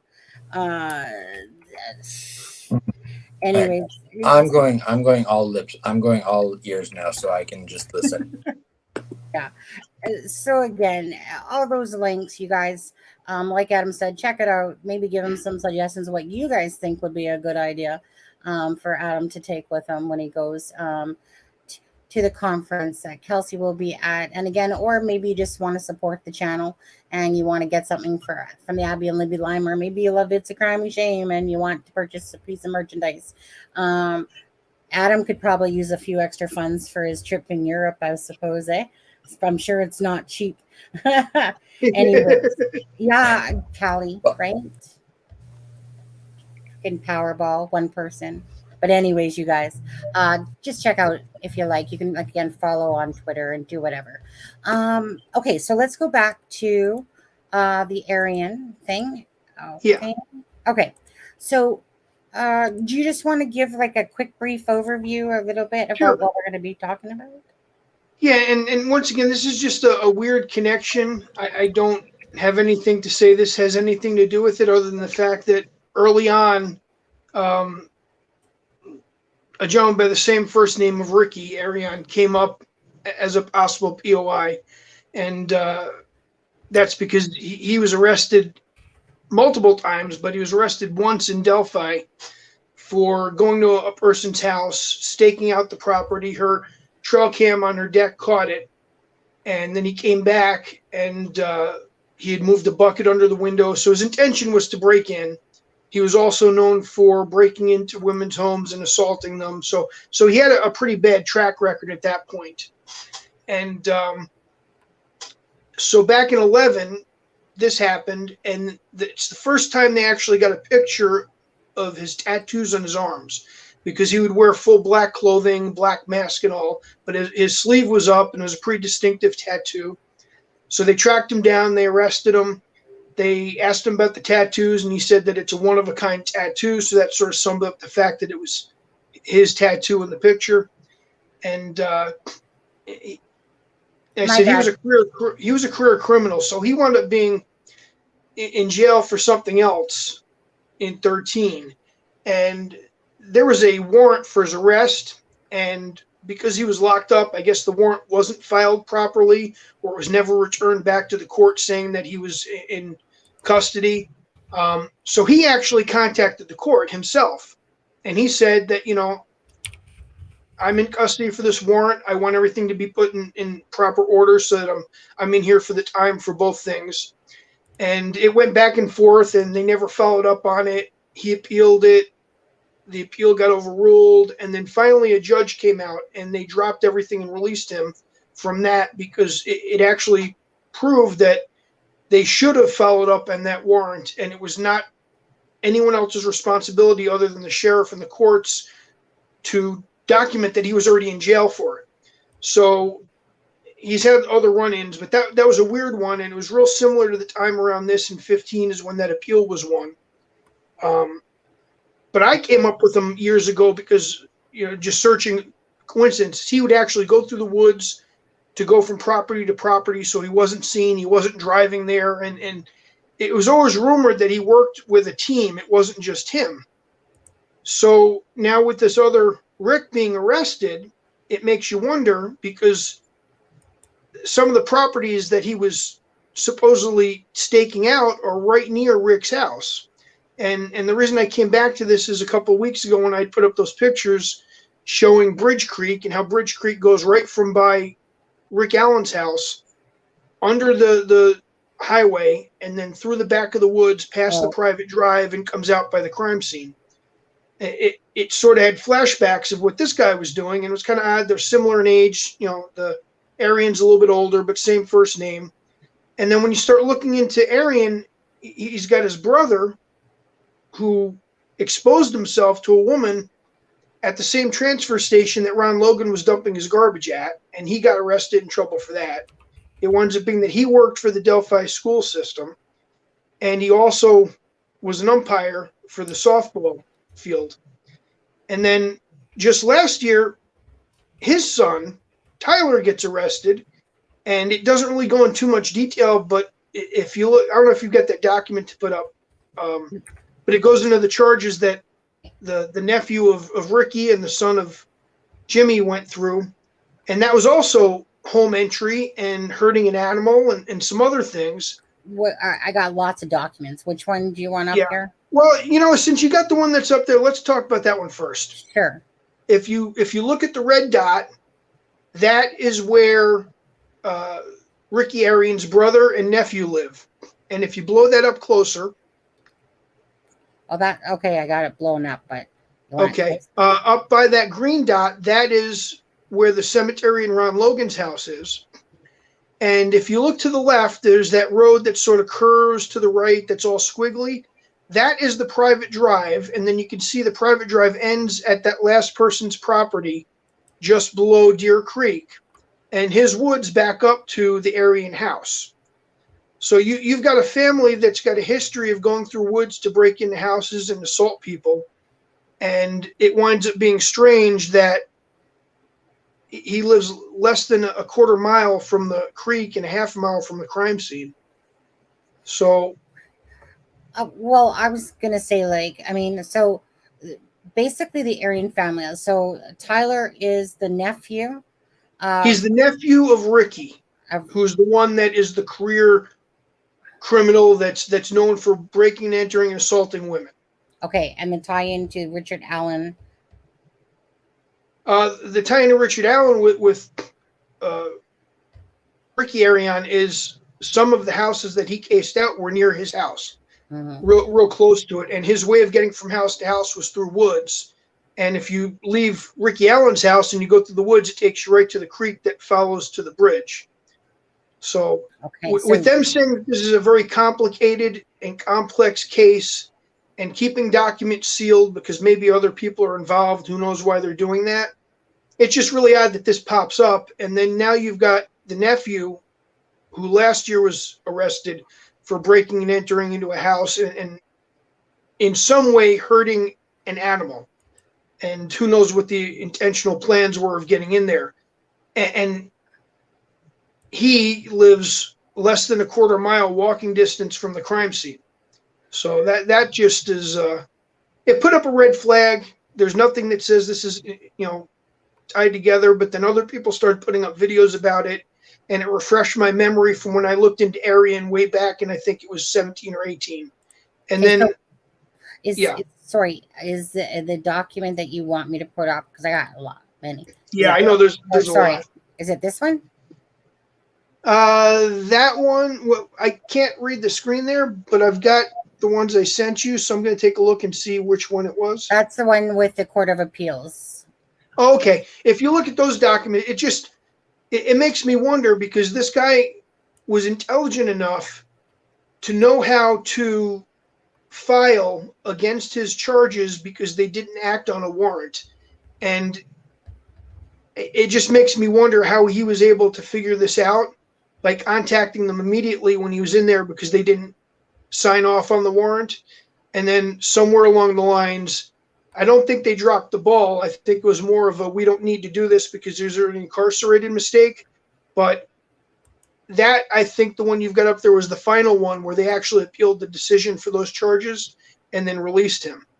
Yeah. The judgment of the trial court is reversed and remanded to the trial court is instructed to dismiss the state's charges against Aryan for failure to bring him to trial in accordance with the Rule 4B and 4C. So, and like I said, the state felt that because he was already in custody for something else and that the warrant had been filed, that they did not need to act on the warrant paperwork properly. And because of that, he won his second case against it, and that's the document you've got there. Okay. Sorry, I got so many of these little things that you sent me, but they don't. It's not like they put them in order when they came in. Do you know what I mean? It's like I download them in order, but then they don't stay in order for whatever reason.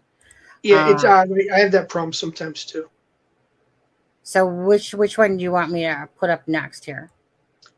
What I'd like you to put up next is the nephew. If you want to show up the mugshot first. Oh, sure. Okay, hold on. Just so they can see what the possible red flags This is Tyler Aryan, right? Yes, correct. Okay. And he's the one that lives with his dad at that address that we showed on the map earlier, real close to the crime scene. Mm-hmm. The uncle lived in Flora. Yeah, in Flora. Ricky? Yeah. But Tyler and his dad, Jim, they live in Delphi, and it's that piece of property that backs up to the house that sits right on the creek. Okay. So if you, I don't know if I sent you that document or if you have that or not, the one that has the nephew's charges. Oh, shoot. Yes. Hold on. Oh, wait. Okay, that's the one about the couple. Yeah. Okay, hold on. I sent you that one because it just shows that he went to Delphi High School, and there could be a connection to knowing the girls from. Is it this one here? No, that's Ricky. It's like they're very small to me as well. So let me just see here.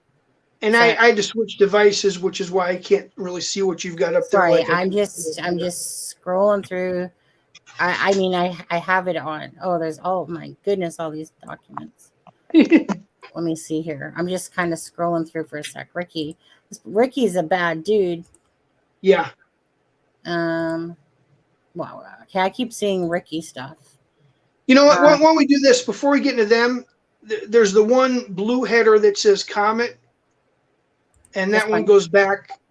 No, it's a white document, and the top of it is blue, and it says Comet in white. It was the Carroll County Comet newspaper clip. This one? It starts off with a Florida resident was arrested Saturday. Yeah. Just to give an idea, you know, the issues you've got here. I can read that if you want. Sure. A Florida resident was arrested Saturday morning for attempted residential entry and trespass.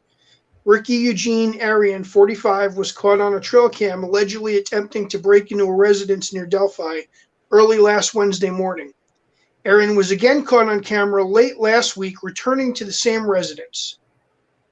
Police agencies continue to investigate Aryan as a suspect in other similar area crimes, and it doesn't go in detail, but they were having a series of break-ins and attempted assaults on women, all in the Delphi area. And then Aryan is on parole after being released from Indiana Department of Corrections July of 2010. So he just got out on parole when he then went to this lady's house and attempted to break in there. And then he was arrested in early 1990s for involvement in several home invasions and rapes back then. He was convicted and sentenced in Carroll, White, Cass, and Clinton counties. So this guy had no fear of traveling in that circular area there. And same MO on almost all of his crimes. I think he did 18 years for the arrest in 1990. And then he got out, like I said, in 2010. And immediately in 2011, they tried to arrest him for that. And that, like I said, wasn't handled properly. But he was actually locked up for something else in 2013 when they did the warrant for this. And then in 2015, he won his appeal and he got out again. And now he just recently got out from jail again in the last 6 months, I believe. So it's not the nicest guy out there, and he has a history of assaulting women. And then his brother is the one. If we can find that brother's document, the one I sent you for Jimmy, where it shows that he was charged. Okay. Holy, as I'm scrolling across, man. Yeah, there's just so many not good people. Okay, wait. Which one was that? There was a small snippet. I cut it from like. What does it look like? So I can. It was a small white grabbed piece. I'm looking for it myself now, but.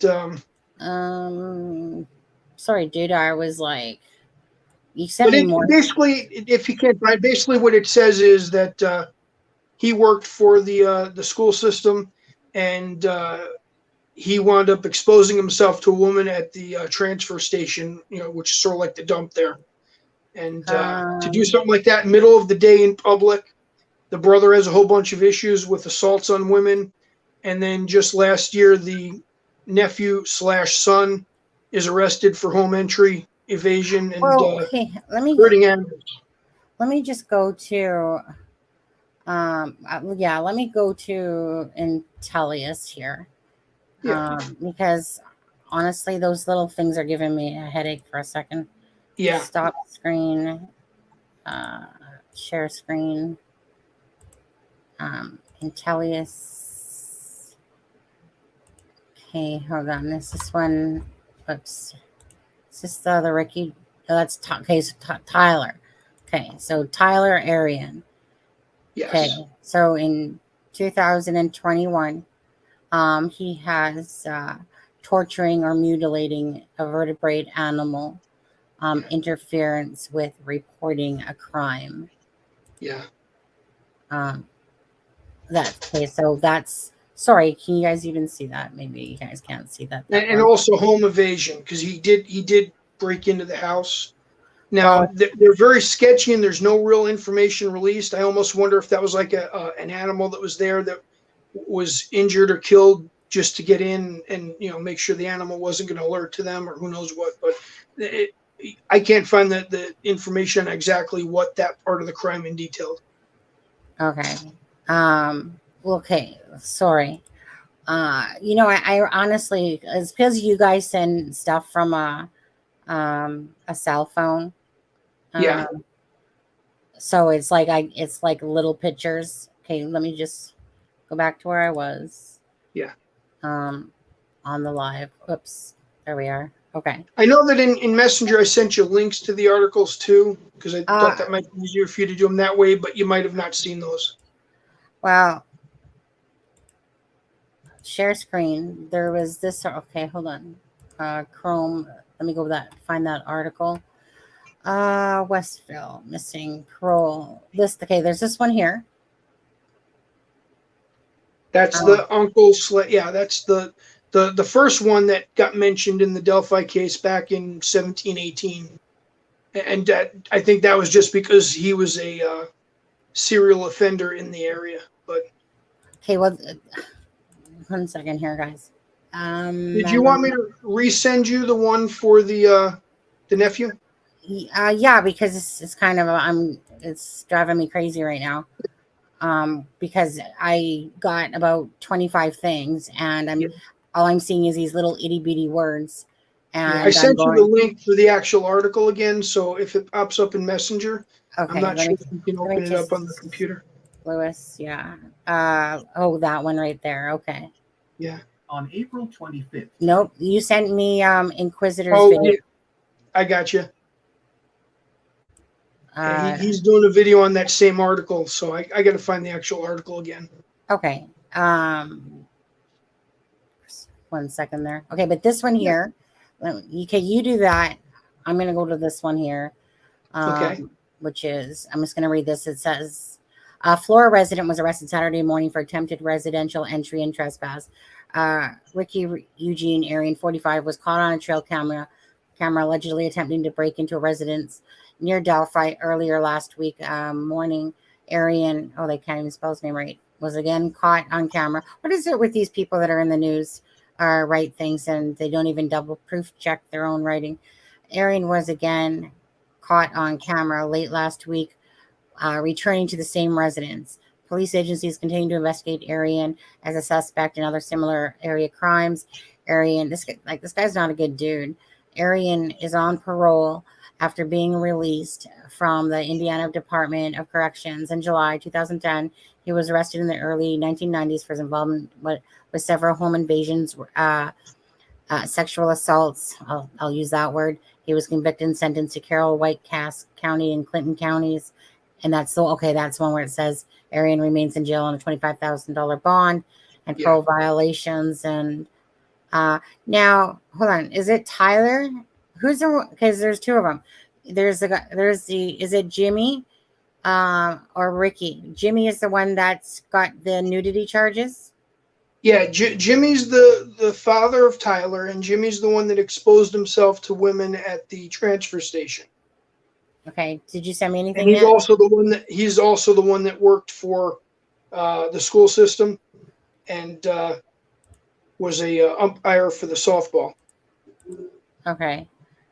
No, I'm trying to find it here, but it's actually on the phone that I'm hooked up to you with. So I'm trying to find out my dad. Tyler Aryan is. Am I showing the screen? Okay. I guess we're not on the screen here. So Tyler Aryan is this dude here. And he's the one that has the he has the house invasion as well as the cruelty yes, to the animal. And so then there's this dude, which is Ricky. He's not a good dude. No, Ricky's probably the worst at the bunch that we know about. Ricky Aryan. Okay. And so Ricky, whoops, that's Daniel Aryan. How many freaking this family is just not really a good family, is what. Right. And I said what brought the red flags up again for me now was how close they're located to the crime scene. And they have no problem assaulting women and invading homes. I mean, it's like a family trait. If you belong to the family, you've got to be some sort of a criminal that. You know what I'm amazed at the most?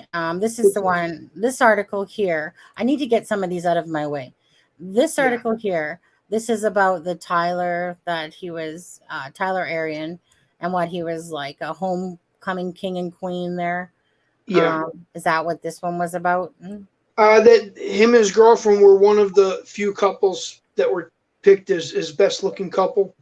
I Yeah. think there What were is it, 4 or 5 couples that he was part of with that.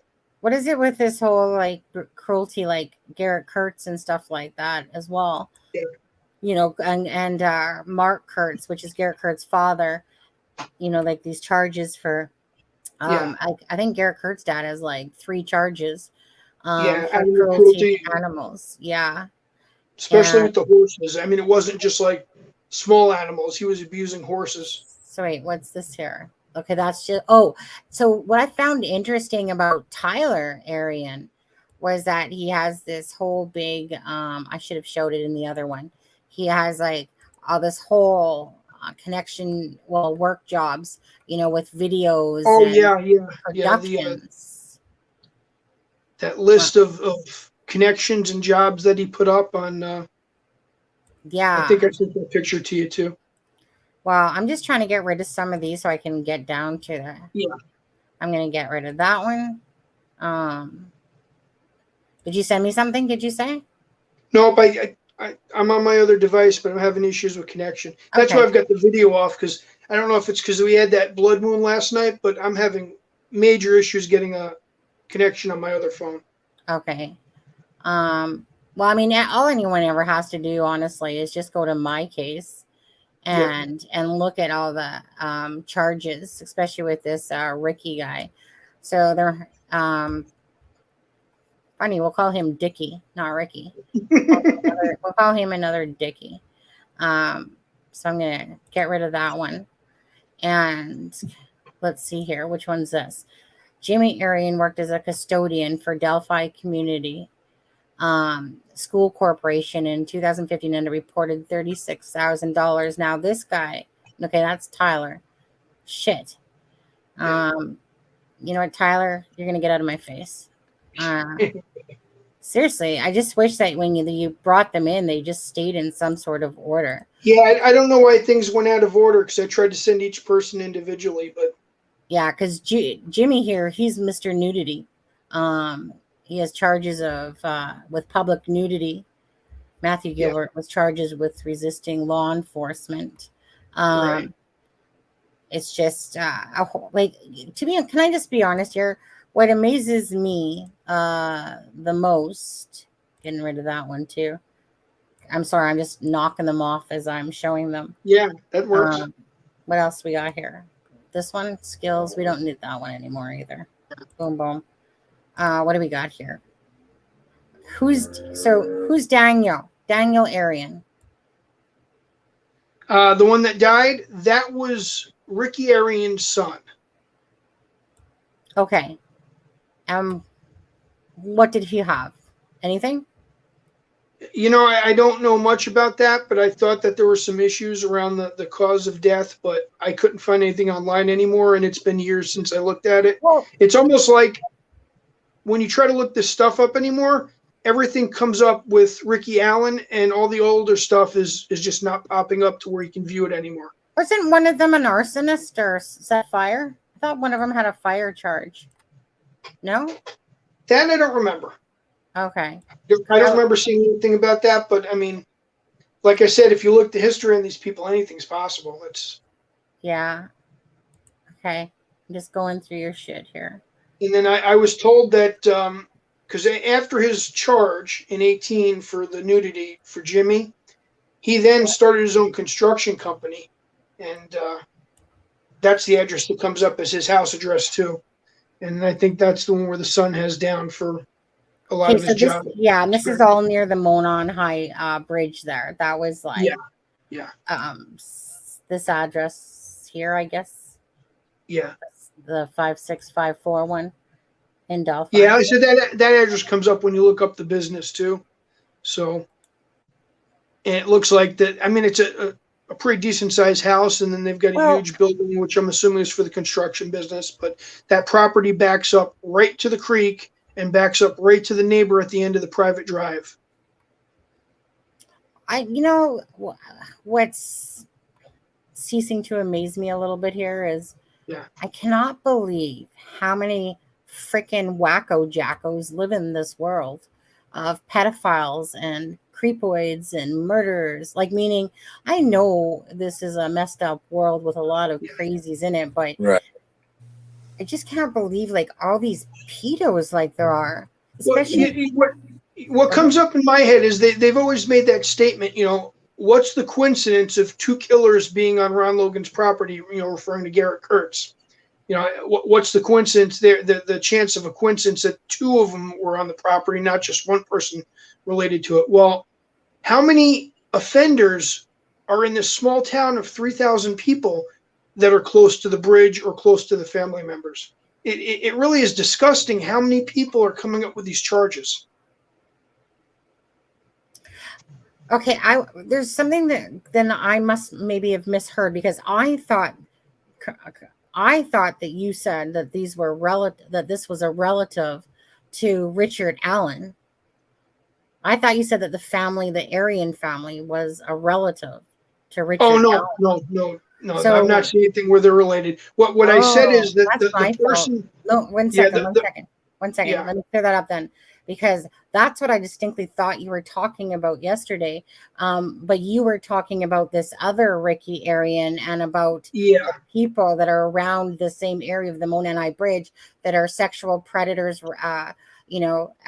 SA assaults, and showing themselves and breaking B&Es basically, or breaking into people's homes and stuff. Okay, so I want to clear that up, guys. I think the confusion might be because you've got two people with the same first name, Ricky. Well, that's why I was like, like, what the hell is this family drinking? The connection that I was looking at was how close some of those entries that he's had over his life in Delphi were very close to Rick Allen's house. Okay, one sec, Lewis. Let me, Adam, your thoughts about any of this or anything? Just. I'm really just listening and taking it all because I have not looked into this area thing at all. So I'm just really just looking at it, and me, I'll have to like research it all tomorrow while I'm like at the airport. Well, it was just one of those things that the Inquisitor, only because Lewis sent me it as well, and then I was like, Inquisitor did a quick little video on the Tyler Aryan 4 months ago. Well, yeah, and Lewis, if you want me to ask, Inquisitor and I are pretty good buddies. So if you want me to ask anything, let me know. Yeah, sure. I'd just be curious if they came up with anything more linking stuff together. It's just what threw me for a loop is I'll take a look. I looked at that name years ago, and then when I saw the Inquisitor's video, I decided to look at where the nephew lived, and he was so close to the bridge that it just put red flags up. It's like, wait a minute. Yeah, Inquisitor has good information. Inquisitor works nonstop, and I give the guy props. We're pretty good buddies, so I'll pick his brain about it.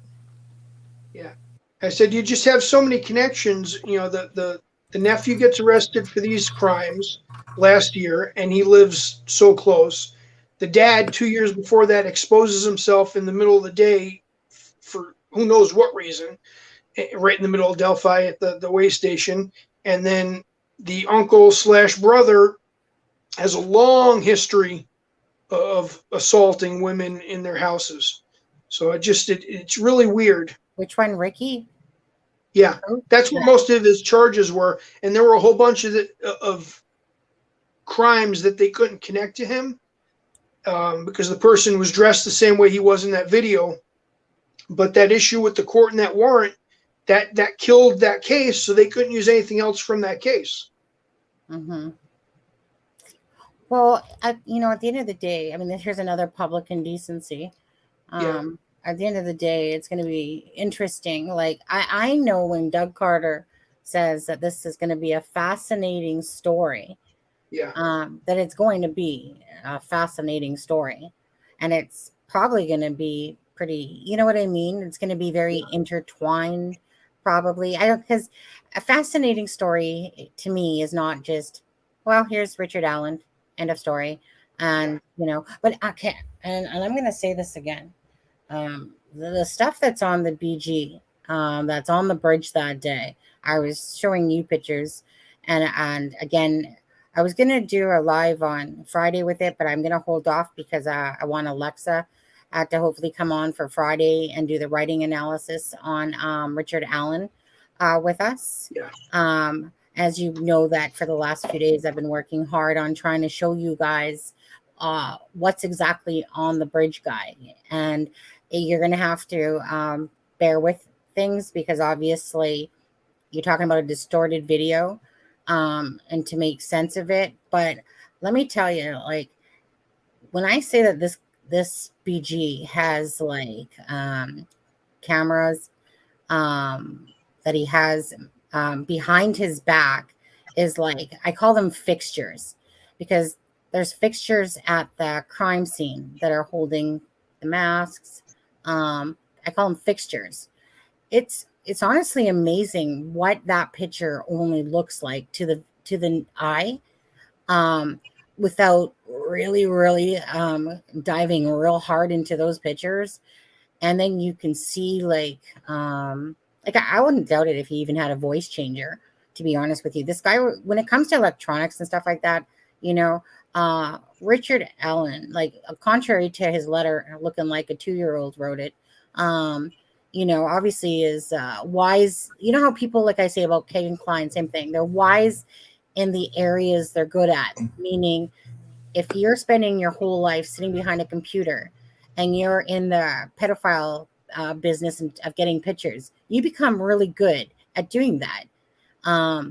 So it's kind of like, right? Like it just becomes your forte in a sense. So you might not be the brightest bulb in the world out there, might not be a rocket scientist, but you're pretty knowledgeable about the stuff that you're working on and around. Obviously, you know, maybe not an expertise, but you know, everyone has their forte. And what's on the bridge guy is very shocking to me how much the bridge guy truly has on him that people literally just do not see with, oh, I've looked at the picture or I've looked at some videos here and there.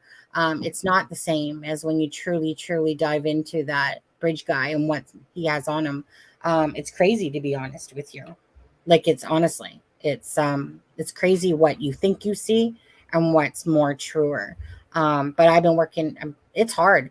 Like, I've been working on some pictures for like 5 hours and stuff like that. And I'm still not getting the impression that I want.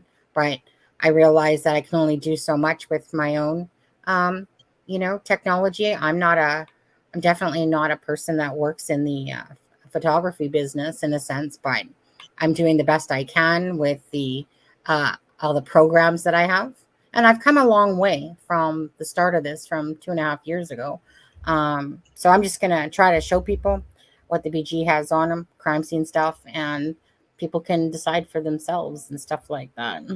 But we'll probably do that one on Sunday instead. I just want to let people know that the BG seriously had some stuff going on, that's for sure, with what he was carrying. So anyway, besides that, I'm just pulling up I'm just kind of pulling up some of the stuff and showing it so you can carry on there, Lewis, with your thoughts. So it's a very complicated case is what they've said now multiple times in the interviews. And like you said, a guy on a bridge that goes and does this, that's not a complicated case. So there's so much more that needs to come out to see what's going on. And then when you start looking, you see people that are real close that have history of doing things that might match up with the crimes here. So it makes you wonder. They always hinted that Ricky Aryan, when he was doing that, possibly worked with a partner. And that's why I started thinking, you know, I think they're about 8 years apart in age or 6 years apart in age. They're close in age. He just Alan happened to live near where some of these crimes were taking place. You know, maybe he did have a partner. Maybe that's where, you know, Ricky started out doing his evil stuff and he was the silent guy and, you know, everyone else disappeared, went to jail, were gone, and his frustrations were pent up over the years and he just had to go do something. So, you know, it's just guessing at what might happen because we don't know anything, but Yeah. I mean, yeah, I mean, the 22nd to see if it was unsealed or not couldn't come fast enough, to be honest with you. That's going to be a crazy day. What day is the 22nd, actually? It's a Tuesday. It's scheduled. If you noticed, I actually had the arrest for Richard Allen made before my vacation. Yeah. And then I had the hearing made for the day after I get back from my vacation. So it's very, it's very precise. I called Doug Carter and I was like, "Can we just arrange this? I know you were interested in Europe, so I'm going to Europe. We could just, kind of arrange this between our schedules." And he agreed. Yeah. Yeah, of course, right? Your BFF. Right. Yeah. So, I mean, I was like, I want nothing to happen while I'm gone. Yeah, of course. I know. Right. I feel bad for like all those people that were like, I knew I'd be busy today. So I got Keegan Klein to, get a continuance. Yeah. Busy day for you, Adam. It was, I was working all my sources. Yeah. Of course. Adam's cool like that, guys. And what year exactly did you walk on water? I forget. Well, I mean, was that before Christ or after? No, I mean, there's there are videos out there that there's videos out there, yeah. Okay. I'm just kidding. Yeah, no, he's not. Duh. What else we got here with this Mr. Ricky? What a seriously. For anyone that's just popping in, did you want to give a quick just a quick recap, like really quick, is what we're discussing? Because I know we have got a few more people in chat now than we did. Sure. Go ahead, Lewis. Okay, well, you've got this Ricky Aryan dude here who was known for breaking and entering, assaulting women. Back in 2011, he was finally identified for one of the houses he tried to get into. They put an arrest warrant out. There were some issues between how the arrest warrant was filed and stuff. And then in 2015, he wound up getting all those charges dropped because of the appeal. And he's got a brother who, for some reason, went around town and exposed himself to somebody. I mean, the brother worked at the school system at that point. Now he owns his own business. But that's Jimmy Aryan. He's talking about when he says brother. Yeah, Jimmy Aryan. And then Jimmy's son, just last year, was arrested for also breaking into somebody's house. And actually, they're not real specific, but he did something to either harm or mutilate an animal. And then he did something to keep people from reporting him committing the crimes. And he just happens to live real close to the crime scene with his dad, like walking distance, less than half a mile. And his property backs up to the house off the private drive. So show that one again. Okay. Yeah. Hey Sleuth, how are you? Yeah, I think Sleuth had a couple minute video out there today where he was, I think, talking in one of his videos where he was showing about the neighbor. Basically, I think his video was like how really close he was to that Allen House guy. And his theory, I'm not sure exactly when that video was originally, a few months back or whatever it was. I'm not sure, Sleuth. Anyways, so all these, like I said, these pedos, these sexual assault, people, disgusting. And there's so many of them. It seems like in a small little area here. The amount of people that live in Delphi that are on that list of being charged with assaults against women is ridiculous for the population level. And I think it has a lot to do with Packers. Yeah. Lisa, smarty. Yeah, definitely the Harlequin covers. Yeah. I'm just amazed as I keep being in true crime here. Just what it's kind of like the way I think of it in my head is like what lies below or beneath, like again, and it's no different. I mean, I'm not going to get into this topic, but even with the whole AWP thing going on and stuff like that, it's just again, you just don't really know people's pasts or stuff like that, and it's like that one's took the internet by storm going on here. And again, it just goes to even like Anthony Greeno, stuff like that. Anthony Greeno, unless you Googled him and stuff like that, you wouldn't know about who he was as a person. And so I do. I mean, anyone can go look me up. I don't really care. If you can find me in Canada here, you'll find that you can't really find me because I have no charges whatsoever. But feel free to. Feel free to stalk my Facebook or find me or anything, because you're not going to find nothing. I'm very transparent. I've never had any sort of issue with the law whatsoever, but you never know who people truly are sometimes. And it's actually, you don't realize sometimes who you're supporting in things. And, but those are lessons learned, right? Like for instance, like when I pulled up, said person from AWP, like back in the day, that guy has like multiple charges of different things. Doesn't mean a person can't change, but still, you do stuff and you have to pay for any crimes because you're accountable for your actions regardless. And it all becomes about justice, if somebody did something that's wrong, and justice, I just like to see justice take its course properly. And just like Abby and Libby, whoever all is involved with this case, I just want justice for the girls, yeah. Schmiller used people. Oh yeah, that one. I have the story. Yeah. For that one as well that I was going to be talking about. Not today. Use people in Alaska to kill. Exactly. Yeah, Kelly had sent me a link for that, and she's like, "Hey, you should do this story. It's very similar to the Delphi murders in a lot of ways. It's a very have you guys heard of it? The one that Sleuth is talking about, the Shell Miller. It's basically verbatim in many ways of Delphi, about a person that lived in Indiana, that was portraying himself that he lived somewhere else.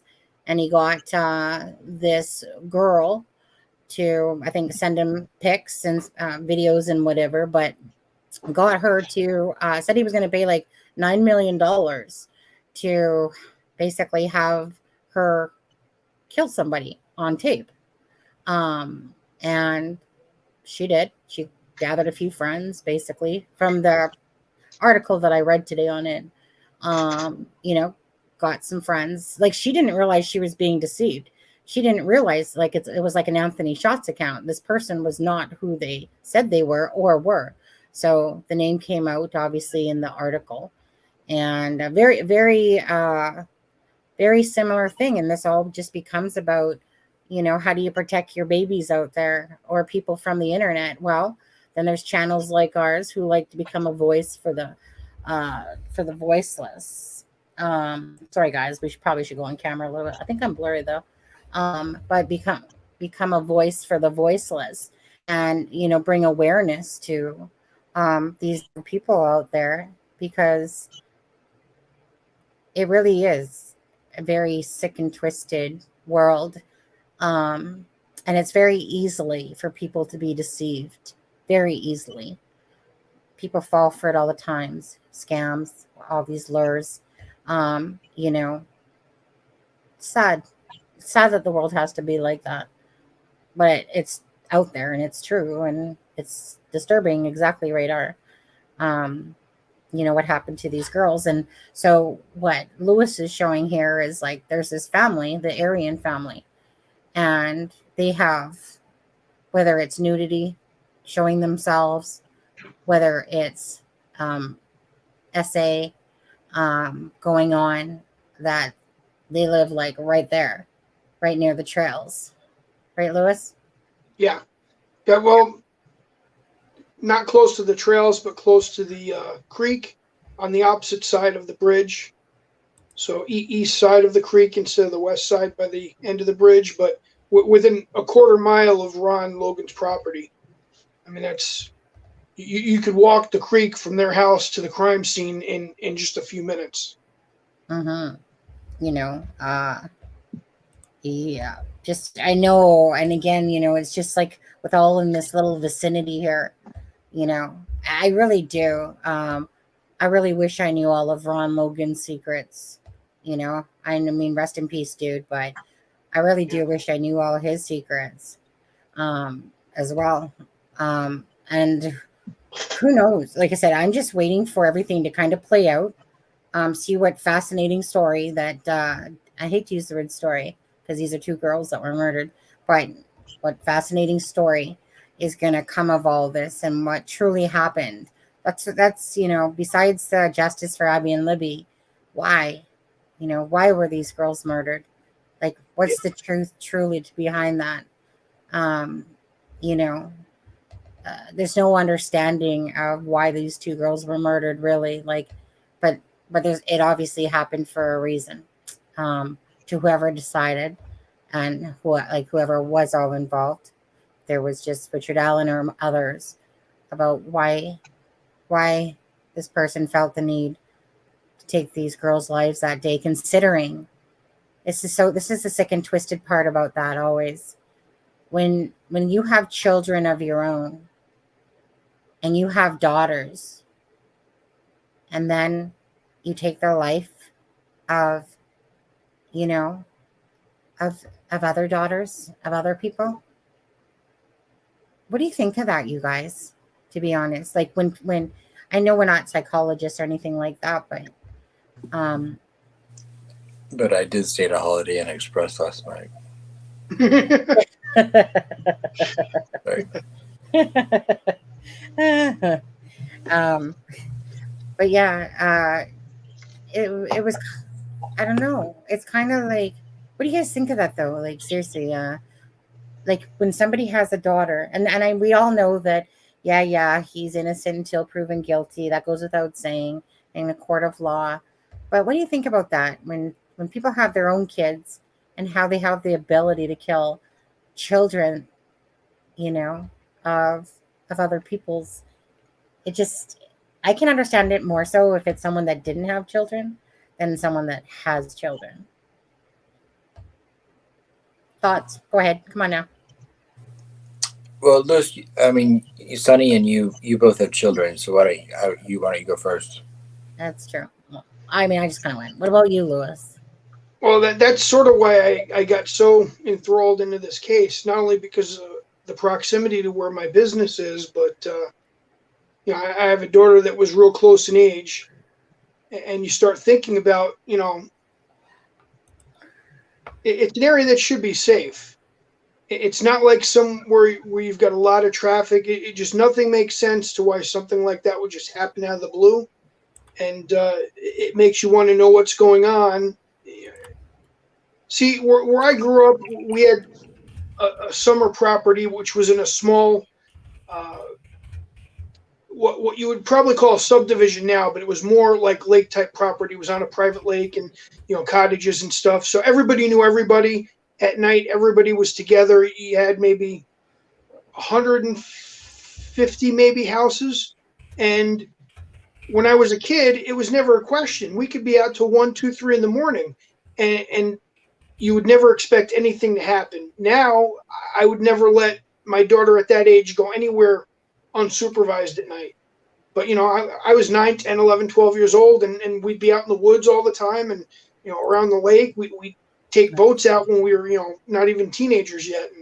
And you start thinking about something in a small community like that happens, and, you know, it just makes you think back how much this world seems to have changed.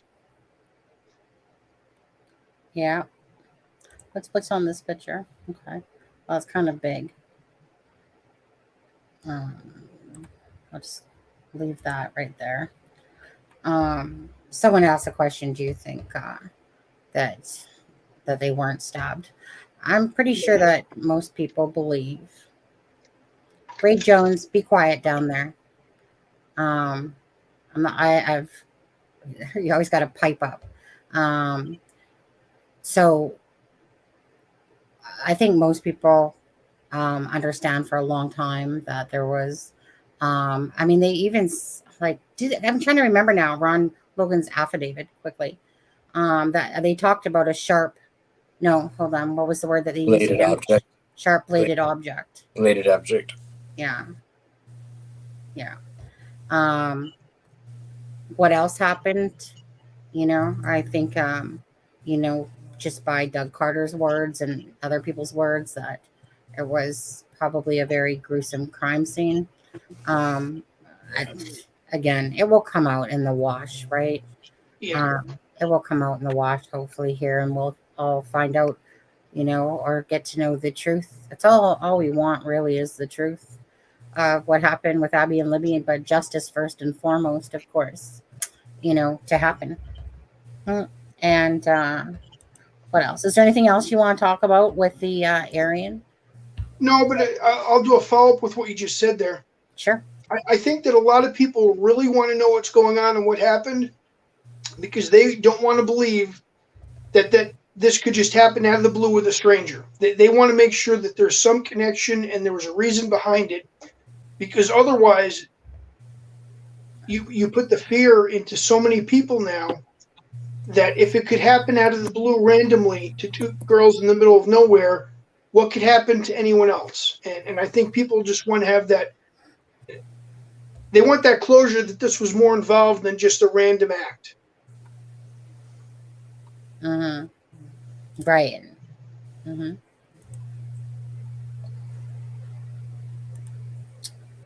I'm just,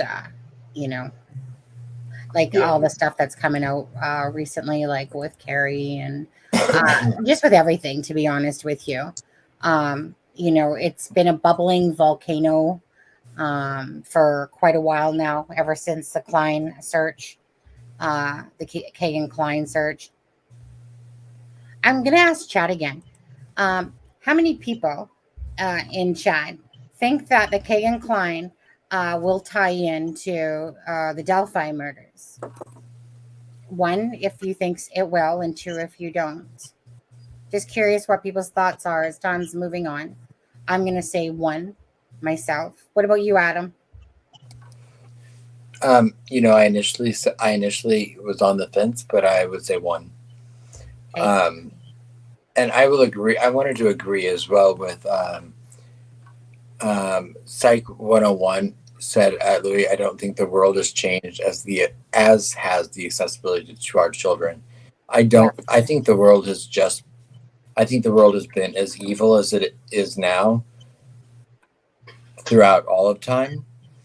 I feel like we're in an unprecedented time and period of time where people have. Well, if you look at the history of victims of SA, of molestation, etc., they were typically within the family, or they were close family members, or people connected to you directly. Now, because of the internet, children are accessible on a whole different level to these predators. And so I think what we're seeing is no more evil in the world. We're just seeing it being facilitated in a different way. Yes. And sadly, there may be an increase in it, but I don't think that it's because the world's less evil or more evil. I think that it's because there's more accessibility to children that are outside of the realm of our immediate circle. Absolutely. Yeah, I agree with you there. I even think back to when my son was just gaming, and my son, hey mom, can I game? Yeah, sure. Let me put it this way. I'm not going to say I was an overly watchful, because you didn't really think about that stuff, to be honest. When my son's 25, almost 26. So when he was 5 years old, and all of a sudden he started using the F-bomb all of a sudden a lot. And I'm like, God, what the heck, dude? And he's like, but then I was listening to him the one day. not thinking much about him gaming. And all of a sudden you hear these people talking to him, and they're just like telling him what a little effing loser he is, this, that, if you're not, when you're playing like these Call of Duty games and stuff, like, I can't remember what game he was playing, but it's sure, my ex-husband, which is my son's a little prodigy, that guy, was always playing like those Warcraft game, Call of Duty and stuff like that. I honestly, I'm not gonna lie, I didn't think much about it. I was like, boys grow up with their little freaking horses and guns and thing. I didn't even entertain my mind that the impact of the internet back then so much. Besides realizing that, whoa, I mean, these people get pretty vicious when they're gaming and they're losing, especially. So I didn't, and just kind of like the cartoons. My son would watch these late night cartoons, and it was called Teletoon, and he'd be like, and I'd be upstairs on my computer, and he'd be like, Mom, hey, can I go watch Teletoons? And sure, yeah, absolutely.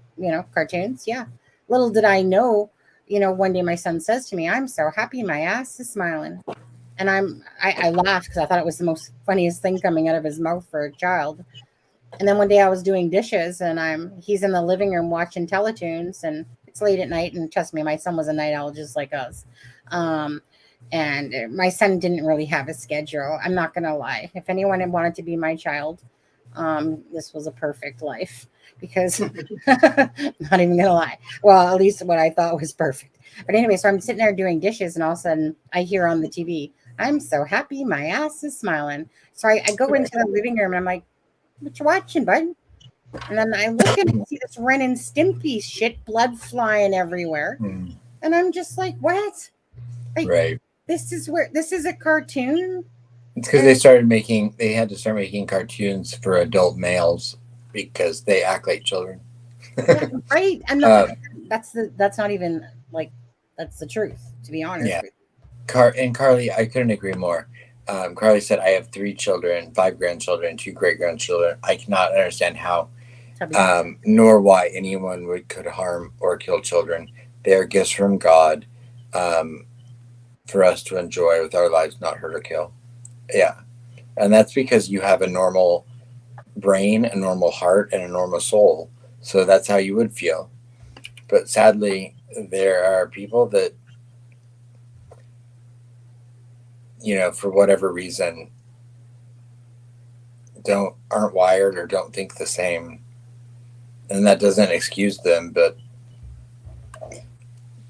No, exactly. It's disgusting. I mean, the same as I look at, I just read a story about, a box of puppies that was left by the side of the road in Michigan during a storm, and they were, they were drowning in this storm, and they were rescued by someone. I'm like, who leaves a box of puppies by the side of the road to die? A monster. Well, who? I look at a puppy and I'm like, who in the world doesn't love to get like kissed and loved by a puppy? And then you could put a box of them by the side of the road to die either by the traffic or the rain. It takes a incorrectly wired brain to do something like that, in my opinion. And I'm not a psychologist. I look at that evil and I think, what the F is wrong with you? Yeah. And like I said, as being in the crime scene here, it's like, I keep saying that all the time. Like, seriously, what the hell is wrong with you people? Like, why is there so many of you? Like, right. You guys are just everywhere, like a freaking gnat, just everywhere, like little ants. And not even the people that murder, just the people that violate a child. Like, yeah. What is wrong with you? Mm-hmm. I don't understand. I mean, I just don't understand, and I hope that's because my brain works correctly. I don't know.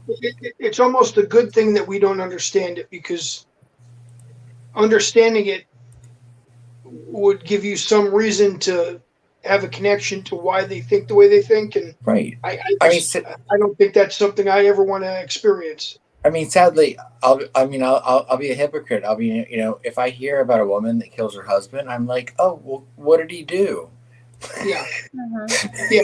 But I mean, someone harms a child or an animal or a woman, and I'm like, Yeah. well, what kind of a monster were they? But if a woman harms a man, I'm like, well, he must have done something horrible to deserve that. One sec, they're clean. Just because exactly this. Okay, so I couldn't help it. It reminded me of yesterday when I sent a picture to our group. That's my psycho cat. Well, I should say our psycho cat, Bambi. And we have Montana. And so it was kind of cold in the apartment yesterday, a little bit. So I was like, oh, I'm going to get their little blanket. But it's kind of like, okay, hold on. Okay, right? Whoops, hold on. And then you see this one. I was like, Bambi. Aw, is that Bambi? No, that's Bambi. She's Yeah. okay. She's the one that gets in the kitchen cabinets, right? No, that's Montana. Okay. Montana likes the kitchen cabinets. Well, actually, Bambi, oh my God. This cat, you have to know, this cat is like the most entertaining cat I have ever had. This cat, I have found, it would use, like one of those dish racks. She's the one you sent. She's the one you sent the picture of in the kitchen cabinet that one day. Possibly, because she does go in them as well. Montana is my innocent angel, but Bambi loves me more, and Montana loves Steve more. But that makes sense. Yeah, but this thing will literally go inside the dishwasher when I have it open and just sit there and stare back at you like, "This is my home right now." Anything reminds me of that Kathy Allen post where the cat got in the dryer. In the dryer, yeah. But when you look at someone like this, it's just, how could you hurt an animal? Like, seriously. Or how could you hurt a child? You have no idea the anxiety I have over the fact that I'm going to leave for 10 days and my cat, even though my cat's going to be well taken care of while I'm gone, I'm so nervous about just the fact that I won't be here, Oh, Adam, when I went to England, we had cameras watching our cats, so we could stare at them every night while we were in England, and we had a lady named Jen watching our cats. So this is when we ran a residential building in Calgary, and it was 20 stories high. She lived on the 20th floor. She'd have to come down each night to the second floor, and you would see her on the video, playing with the cats, and because she loves animals. But this is the same person, okay? I don't mean to go out, trigger warning. But this same person, she would actually have as much as she loves her animals. If someone asked her and said that they wanted a stuffed cat because they wanted their cat as a memento, she would literally do that stuff too, boil it down and I was like, don't tell me about it, lady. Don't tell me about it. But not because she was sick and twisted. Well, I don't know. But it was more just because some people just want their cats or their animals because they meant that much. Canada's an odd place there, Sonny. But yeah, but the internet is such a powerful tool, and it gives people such access. Honestly, I love the internet, but I can't stand it. Since the internet's been around, obviously you got more scams, you got more pedophile, in a sense, they just have access. They have access to the children. Even doesn't matter how much you protect them. Which reminds me actually now about that, you guys. Let's talk about Richard Allen on this one for a second. This guy's got a death mark on his back, granted. So they would literally have to put him in solitary confinement. They could not put him in even with. Yeah, he's in the red jumpsuit, so he's in protective custody. Yeah, but I mean, just to ask you guys. Actually, he's in an observation room, not protective custody. Well, yeah, that's what I meant. But the red jumpsuit means a high profile, and then so yeah. Yeah. So typically, handled differently than other inmates. Oh, I was gonna say. So typically, I mean, because like this is where Blaine knows the shit more so than us on the side, but or somebody that's in obviously. I mean, the insiders know how it works, but from uh, a standpoint from the law side of things, like, I mean, we've seen it, I believe, where you have people that are in the system that are willing to open up doors like, oops, nobody saw me. And then they, basically go kill the person. But like, what do you like when it comes to Richard Allen, knowing that this is such a high profile case and people are pissed, they want justice for Libby and Abby. And if this guy turns out, regardless, if let's just say he becomes innocent, to those people that are in the prison system, they're not giving a shit. As far as they're concerned, he's a pedo, he's a killer, whatever. So what would, like, can they protect him that well? No, that's why I think he's being held separate, in a different unit. He's in the West, not only the Westfield Correctional Facility, he's in the Westfield division of that facility. So for the, like, let's say he's charged, all that stuff. So for the rest of it, right now, he's given no access to other inmates. Right. And do you think that would continue? Should he be charged and everything? Like, they would have to keep him away because basically it's that or his life. I mean, until he's sentenced, it will be, I believe. Yeah. And then if after he's sentenced, I think they'll probably, take that into consideration when they decide where he'll be housed. And then he's still maybe in, isolation. Well, I mean, you have to look at how long, like Jeffrey Dahmer, these people like Chris Watts, they're all kept in these, confined places until they can be put in general pop. And sometimes that never happens. Yeah. But that's after conviction. So but until then, he'll definitely be held in the utmost probably protected areas of wherever he's being held. That's why they had to move him 3 times. Yeah. Because, well, my thing is this, like, it's not even him I'm thinking so much of. I'm thinking of the fact, if I am this guy's wife, bad enough, what has happened? Like, I'm just going to go by my gut feeling, and I'm just going to say whatever, hypothetically, or whatever you want to take it as, that she had no knowledge, that this is just as big a shock to her and the family, and oh my God, like, your life just got totally rocked by that day, right? And then not only that, you can't just remove feelings just like that.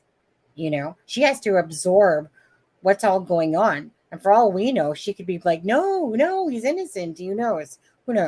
But then to have to put on that thought that her husband could literally be killed as well in the system. Like, you meaning I couldn't imagine being in somebody's shoes like that. And then, like, again, move out of the home because of the threats, deal with the social media, everything really, because, it's one of those things, right? People will attack the family as if they did the crime, and it's not fair. That's bullshit to me. Like, when people go on these things of like, we're going to attack the family and we're going to be mean and cruel to the kids and the family members and send these sick, twisted messages and stuff like that, but like I said, imagine if that happened to somebody else like you. And I cannot imagine what the family, meaning the mother and the daughter, to be displaced out of their home, deal with the fact of no income, because you think that she's going to be going to work, whenever, what I mean? Like, life's just turned upside down because of, let's just say, hypothetically, if he's charged or whatever. But do you know what I mean? Even if he's not, oh my God, he's still branded. Even if he was innocent, he's still branded. And clearly, and plus, that red jumpsuit also gets you're high profile at that point. Everyone knows who you are. Yeah. As I'm shown sure- by the video that came out with the phone call that yesterday or the day before. I'm sure in Westville by now, everybody knows. I'm sure the guards are all on high alert, and that's a place where everybody talks and communicates. So Yeah. there's no way that there's not a single individual in there that knows who he is and why he's there. Yeah, and again, that's why they had to clear out the observation cell for him. See, I that's why I was surprised they put him there. I really thought they were going to take him to the place that's on Grissom, because that's a very small facility that has the ability to hold level 1 and level 4. And it was close, so they didn't have to worry about having to take him too far. That's why I'm shocked that they actually brought him out to Westville. It might have been full. You know, we don't know. They might not have had. They may not have. No, you're just I never expected them to take him that far to that big of a facility. That shocked me. Right. Yeah. You know, at the end of the day, people are somewhat jumping the gun there, Zendaya, regardless. People are jumping the gun to think that they know all the answers, that for sure it's the BG, that for sure it's the killer, that for sure it's this and for sure it's that. We know he's charged with murder. But people are kind of jumping the gun thinking like there was this one, I think it was Zen Monkey, like, you know, don't you think that Sunny owes KD an apology, or has she apologized to KD yet? No. Huh. And if I need to at some point, I will. Absolutely. But you know, like I said, okay, learn my lesson. If I'm totally way off base, and you know, obviously I was smoking a big fatty or something like that, and I was just totally clueless. Yeah, if that's the way it plays out, it plays out. I tell you one thing, I've learned my damn ass lesson for sure. Well, you've had it out for his grandparents for a long time now, so. I know. I mean, I was living right beside him apparently in Indiana there.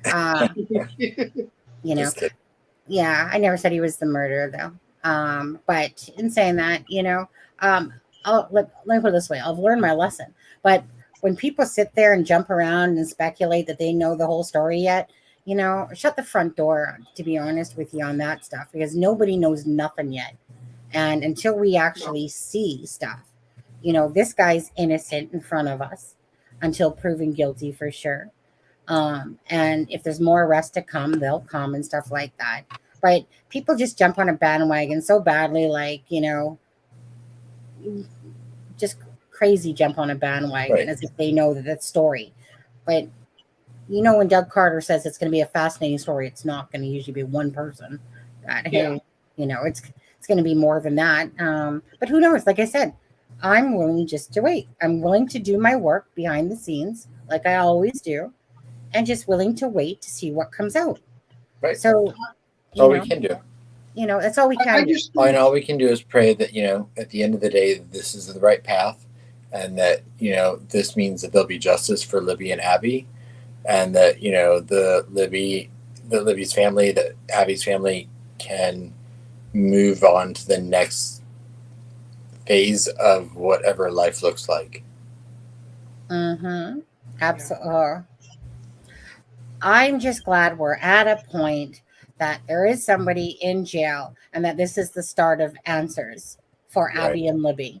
We have never in 5.5 years had anyone arrested in direct relation to the Delphi case. Yeah. And this is the first arrest, and this is an arrest with 2 murder charges. Yeah. And I just hope to God. Sorry. Oh, go ahead. Yeah, go ahead, Adam. That you know, that this is the beginning of the path for justice for those girls. Yeah, absolutely. Regardless, at the end of the day, who's right or wrong. Yeah, I know. It really had never had. It's never personally had anything to do with it with me about if you're right or wrong. To be honest, it was always clearly about wanting justice for Abby and Libby, and that's something that nobody can take away. They like I said, nobody can ever take away my care level. It's beyond ridiculous. My care level for people, for animals, stuff like that. The people that I don't overly care about is the ignorant ones that want to troll or just be vindictive or vicious and mean and cruel. I don't have the time of day for that. I don't need to put up with it, and I won't put up with it. I really like our community that as we're growing and stuff like that. It will never be about how many subscribers versus that, you know. It will never be, oh, here, let's mislead and bait click and stuff like that to get views. I just like to call myself a truthologist, to be honest with you. Call it as I see it, even if I'm wrong. It's just my opinions, like everybody else's, and to try to bring the most accurate information or share stories or bring a voice to people and stuff like that. So there's honestly, there's no shame in my game when it But comes you can to. go to my channel and subscribe if you would like. I'm going to drop the link in the chat. Yeah. Yeah. So you guys, right. I need to add your channel to the bio link as well there. So Adam, can you just quickly, while I'm pulling up your story, okay, wait, you sent me this. Oh, and then I think you sent me a story to go with it. Yeah. Sorry, let me just go back to where we are. Yes. So go ahead. No, you're good. No, I was just gonna say about the channel, your channel. Just about the link for your channel. No? You want, Yeah. no. Yeah, just go ahead and tell people again. All right. So the person that we're looking on the screen right now is a gentleman named Kyle Fleischman. Kyle Fleischman went missing 15 years ago today in Charlotte, North Carolina, where I live. I'm just going to give a brief overview of the case. I'm going to do something more in depth later after I get back from my trip. This is a case that's extremely close to me, just because it's kind of paralleled the last 15 years of my life, because I live in the same city. We are a year apart in age. But like a quick overview of this case is Kyle was born on September 24th of 1983.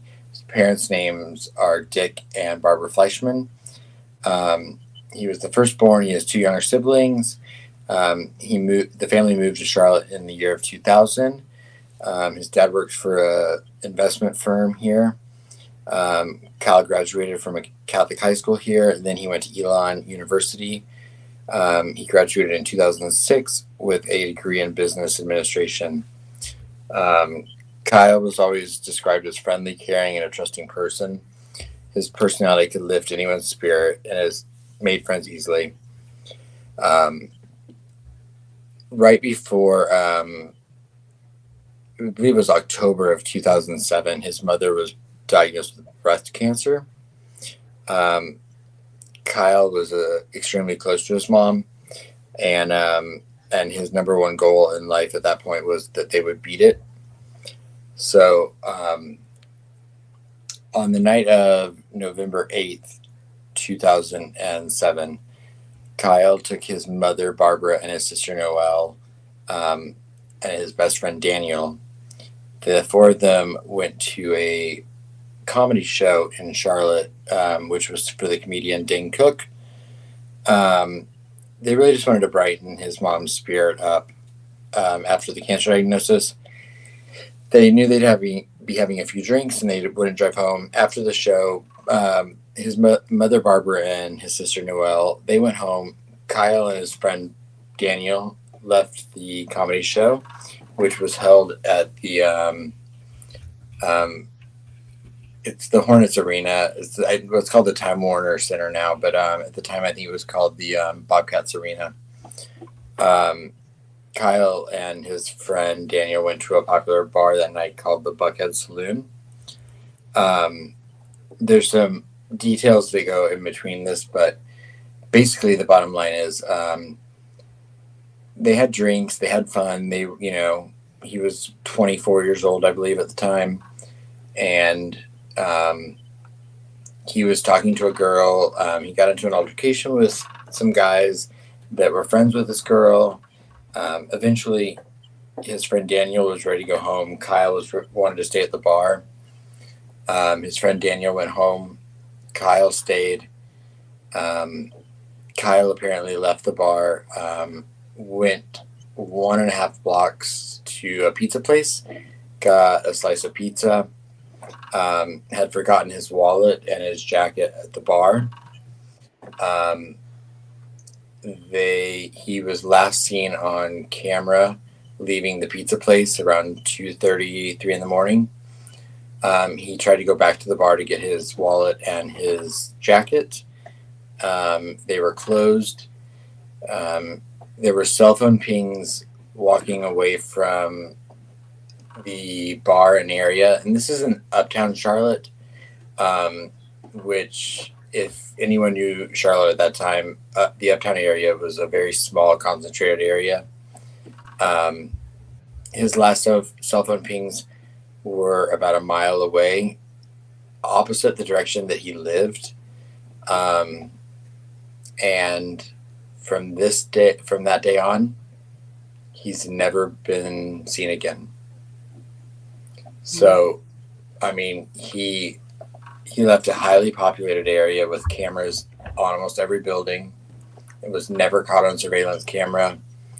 His last cell phone ping, like I said, was like a mile away in an area that he shouldn't have been in.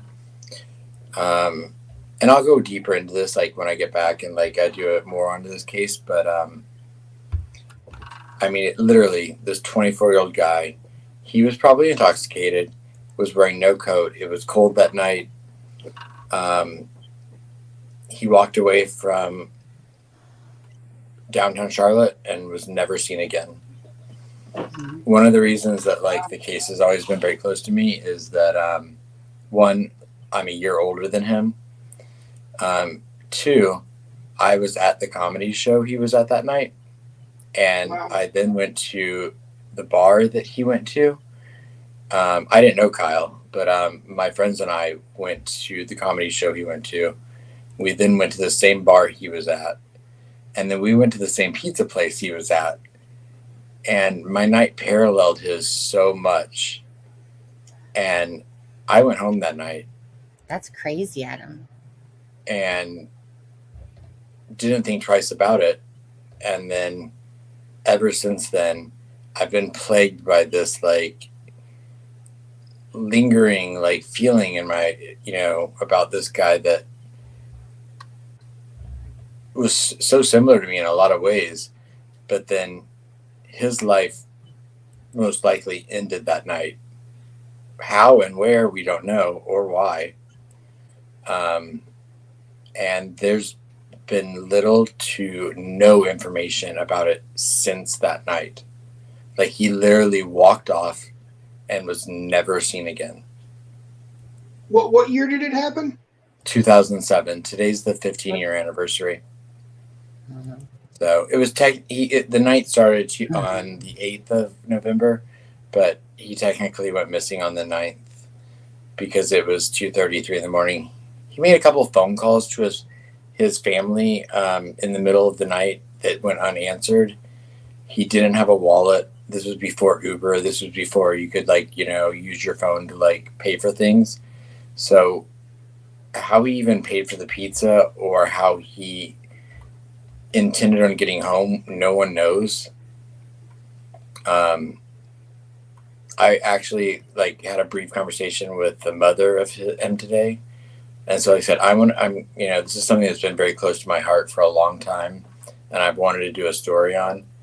So I just wanted to do a quick little overview on it today because it's the 15-year anniversary of him going missing. He'd be 39 years old today, like right now, and no one has a clue where this guy went. Wow. This is what I find heartbreaking. And by the way, okay, Adam, I'm just going to drop your YouTube channel. And so can you guys please go support Adam's YouTube channel as well? Again, if sometimes people make false claims and then I have to appeal them and stuff like that, like what happened on the day of the conference.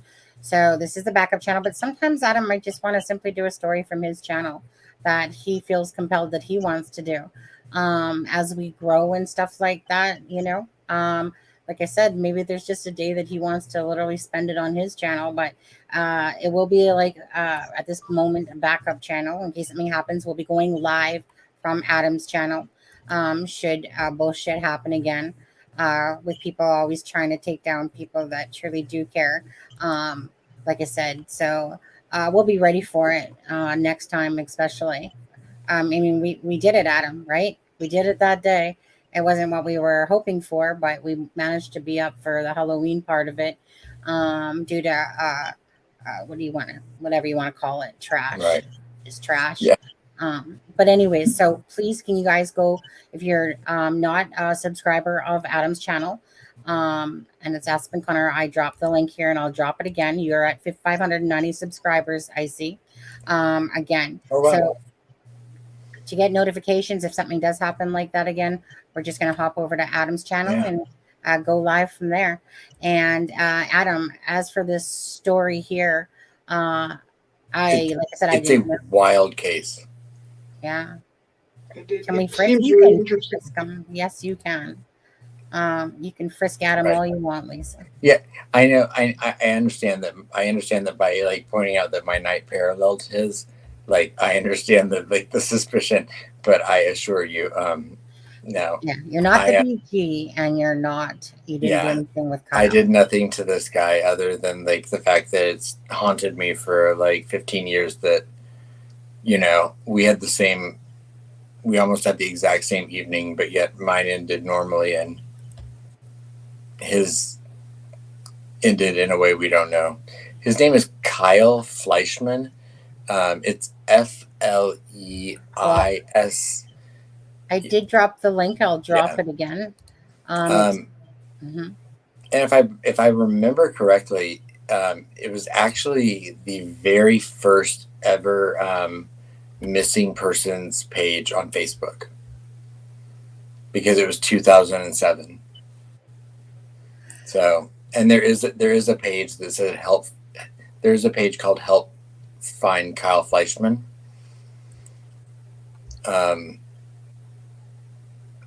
You know, the family themselves.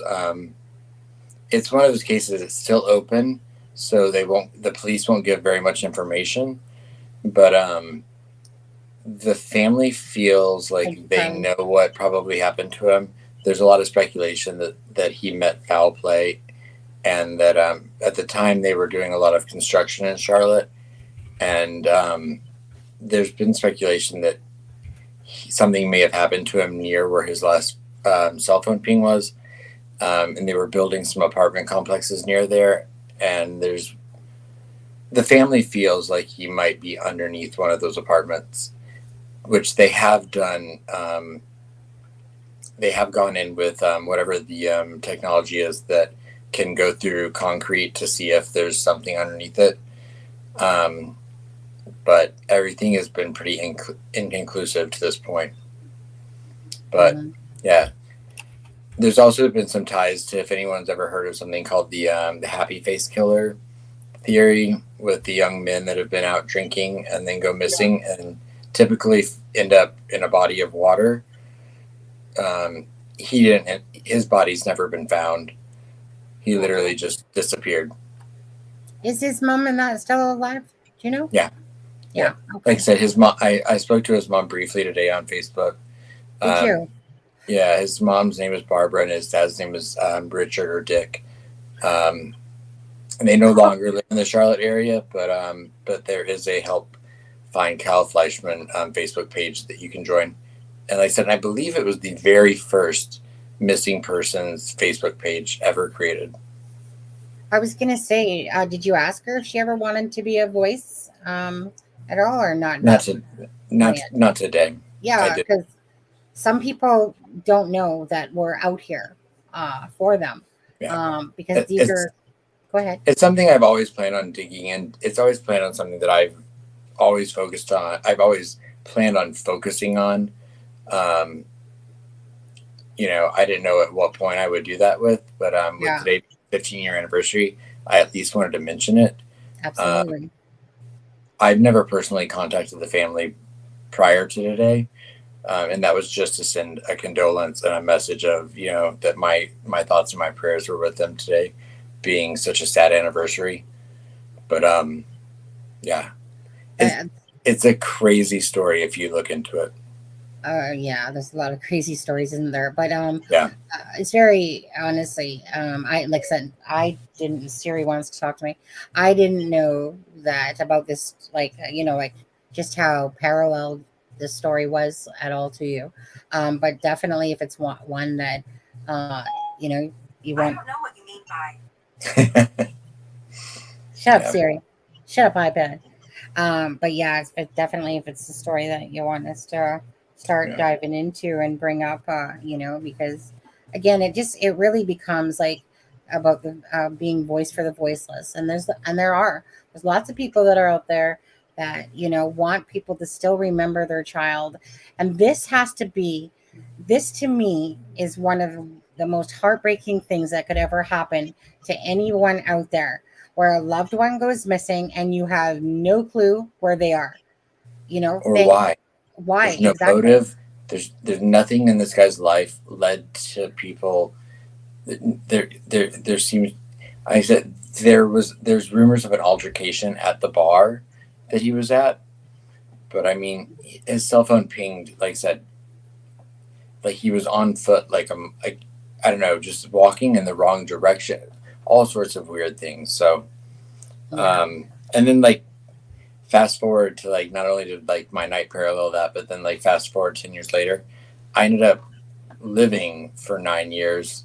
Well, I guess fast forward 5 years, I ended up living 9 years, like half a mile from where he last, like where his cell phone last pinged. So it's just always kind of like stuck with me. And it's a case that even in Charlotte, most people don't know about, most people don't talk about, and law enforcement, even though it's an open investigation, today was the 15-year anniversary. There wasn't one news article about it today. That's upsetting. That really is. Right, because this person mattered. And again, thank you. I mean, we can only cover so much here. But I would like to start doing highlight reels of some cases that are out there, in a sense, and just like there's sometimes that I'm sitting there looking at YouTube at night, and when I get tired of always looking at I shouldn't say get tired, but when I'm tired of looking at pictures and Bridge Guy and stuff like that, and then I look at some of the stories out there, and it's just also heartbreaking. Like, I mean, if I could fix the world myself, but that's not realistic, right? But we can help, and we can be a part of the solution to help people either be a voice or bring awareness to cases. But I find it very heartbreaking that there's so many cases out there. And that's why people, if you guys are out there and you want to do lives, go and make a channel. It's really not that hard. Become a voice for the voiceless. Offer people to the podium to be able to share their cases, because it is heartbreaking that there's all these people still missing, and there's avenues like the internet is the most fastest way, the fastest source, because when the news isn't covering it, and he's not even a speck on the news lives anymore, like maybe a channel might go, here's a 30-second blurb, right? But, and I am, like I said, and I am going to do a much deeper dive and story, I think, on this, like after I get back and everything. Carly, to answer your question, there is a creek that runs alongside where he was last seen. Not one that had a current or anything that would allow him to like not be found, if that makes sense. And to go along with what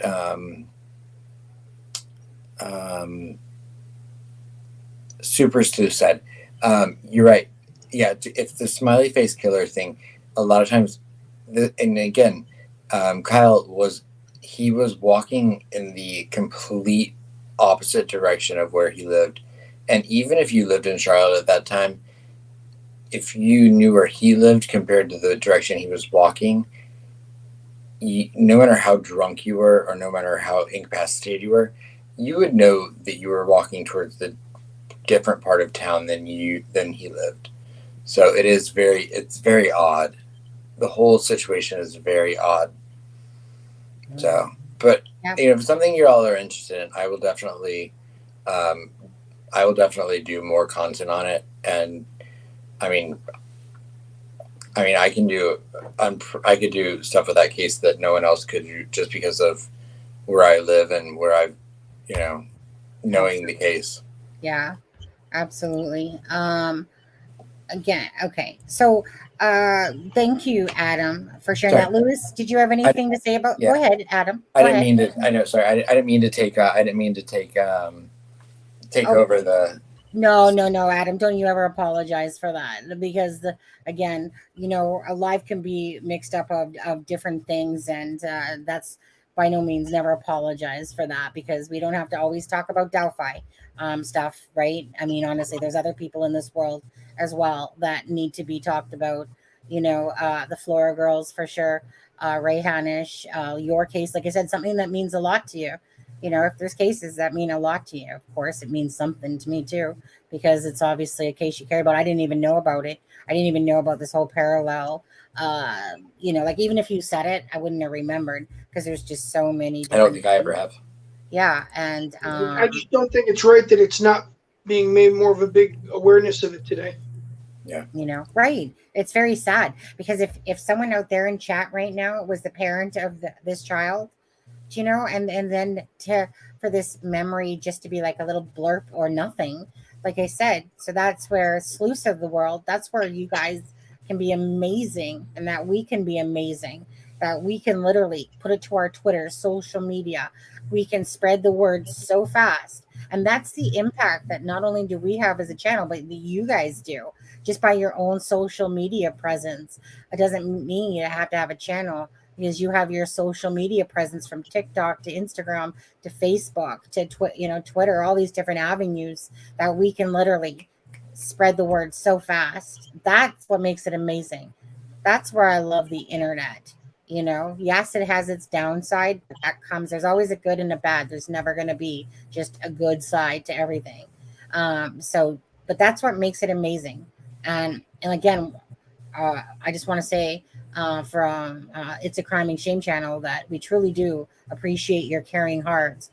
Bless you and ourselves, to be honest, for being in a community where you're caring about other people, that even if you're going through your own life or whatever your reason is that you're in the true crime community, doesn't matter. Well, unless you're a piece of shit, then you're a piece of shit.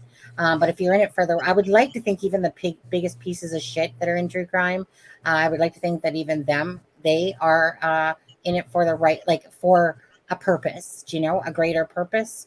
Even if they might not be going about it the way that, that typically, channel with more morals and standards against themselves, everyone has their right to put out their information. And if they feel like they're helping the world, so be it. It's their channel. They can do what they want. But here, for sure, I want to say that we appreciate you guys for keeping it classy in chat, that knowing you guys can talk and debate. And I see one going on with Zenda and who was it? And Joan there. And right, it's just like a debate. You guys aren't lashing out at each other. It's just, back and forth of thoughts. And that's exactly perfect. So before we get going here tonight, and you guys don't forget, you know what, I'm going to drop the bio link again for Adam. Like he said, he is going to be, well, actually, Adam, just go ahead and say it again about going to our merchandise site, maybe thinking of some things that you guys think that Adam would be nice to hand out when he goes to that. Go ahead, Adam, you say it. Yeah, I mean, I'm going to an event in December, and Kelsey German's going to be speaking, and I just thought something that might be nice is that if I brought her something from the Abby and Libby line. I mean, I know the family is aware of it. They know that we're giving half of the donations from the Abby and Libby line to the Memorial Ballpark. but I just thought I might bring Kelsey something, you know. And if you have any ideas of like what you think she might appreciate from the line, just give me an idea, whether it be a hoodie, a blanket, whatever. You know. And I just want to say this: Deb had ordered 2 blankets, one for Kelsey, and one for Becky. Yeah.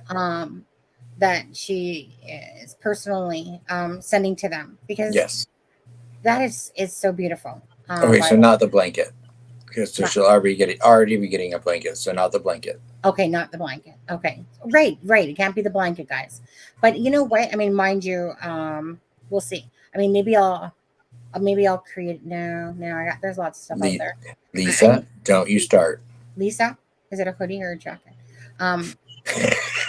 You guys just so I know in chat, do you guys want me to create a little bit more of a Christmas line out there, considering Christmas is coming for It's a Crime and Shame, you know, or for the Abby and Libby, a little bit more things out there? If so, leave your thoughts in the description or in the comments of this video or something like that. I mean, you guys know I love creating stuff, so Christmas, you just steal my heart. But either way, as well, regardless, if you want to support the channel, feel free. Don't forget, again, the merchandise, go there, or give your thoughts on what you think Adam should bring. We have the PayPal and the coffee, the corn of ear, but I don't know if I've changed it yet. But anyways, the coffee link. So don't forget, if it's Blaine specific for Blaine's 3 children for Christmas, okay? This was kind of like something I thought was a nice and selfish act, of course, again, to do, was that Blaine was a friend of ours here on the channel. And although he died to addiction on October 16th, and miss you so much, dude. And his 3 children are going to be fatherless and are probably going to have a rough Christmas. Now, I know that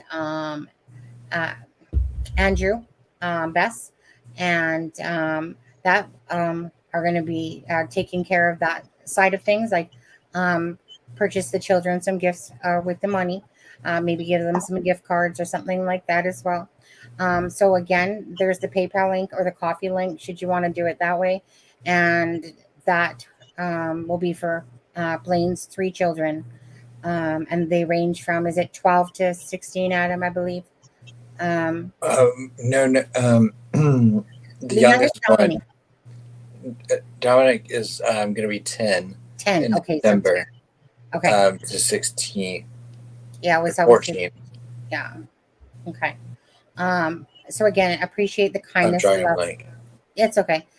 Just appreciate the kindness. There's lots of people out there that do love to help out and stuff like that. So bless you if you do. And there's some people that, like I said, maybe they just like us. Right, Callie? Yeah, some people can't. And that's, just being here and showing your support in the chat is enough. If you could get a like up for this video, that would be great. Or this live, that would always be perfect. Again, it becomes about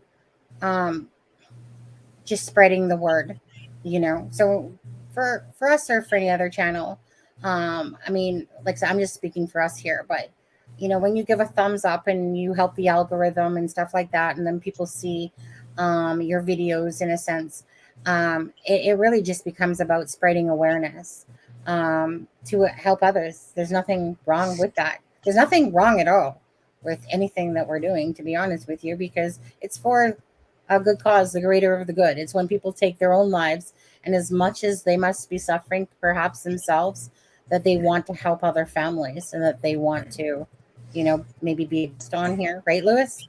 Yep. And Wanda, you are here all the time. You show support in ways that, thank you so much. Oh, no, well, exactly. No one's forced to do anything. It's only if somebody wants to. That's all. The most important thing you can do is to be here and spread awareness. Yeah.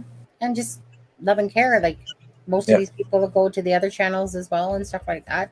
That will always be first and foremost. Like I said, nobody can ever take away my personal care level for people. I've been like that my whole life, and I love it. I love it. And one of the best things you can ever do is make somebody else's day, because you did. Maybe you just simply bought them a coffee because they were next in line.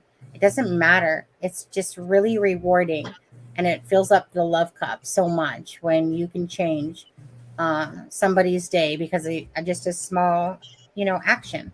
Even if that's just hitting a like for us, that means a lot to us as well. It does, I mean, again, it's kind of like if you do come into the channel, you're obviously here for a reason. So it would be nice if you could just give a thumbs up, perhaps, that would be great. Not forced to, but it would be nice. Off of what you said there, I don't think people realize how much it means to them when someone else buys you like a coffee or a drink when you're in line. That $2 or $3 transaction can make somebody's day. They might be in a bad spot that day, and that just lifts their spirits enough to get them through. Absolutely. I know Callie's done that a few times. There's a lot of good people that have just, even when sometimes I just throw out the thing on Twitter sometimes, buy me a coffee. Want to buy me a coffee today?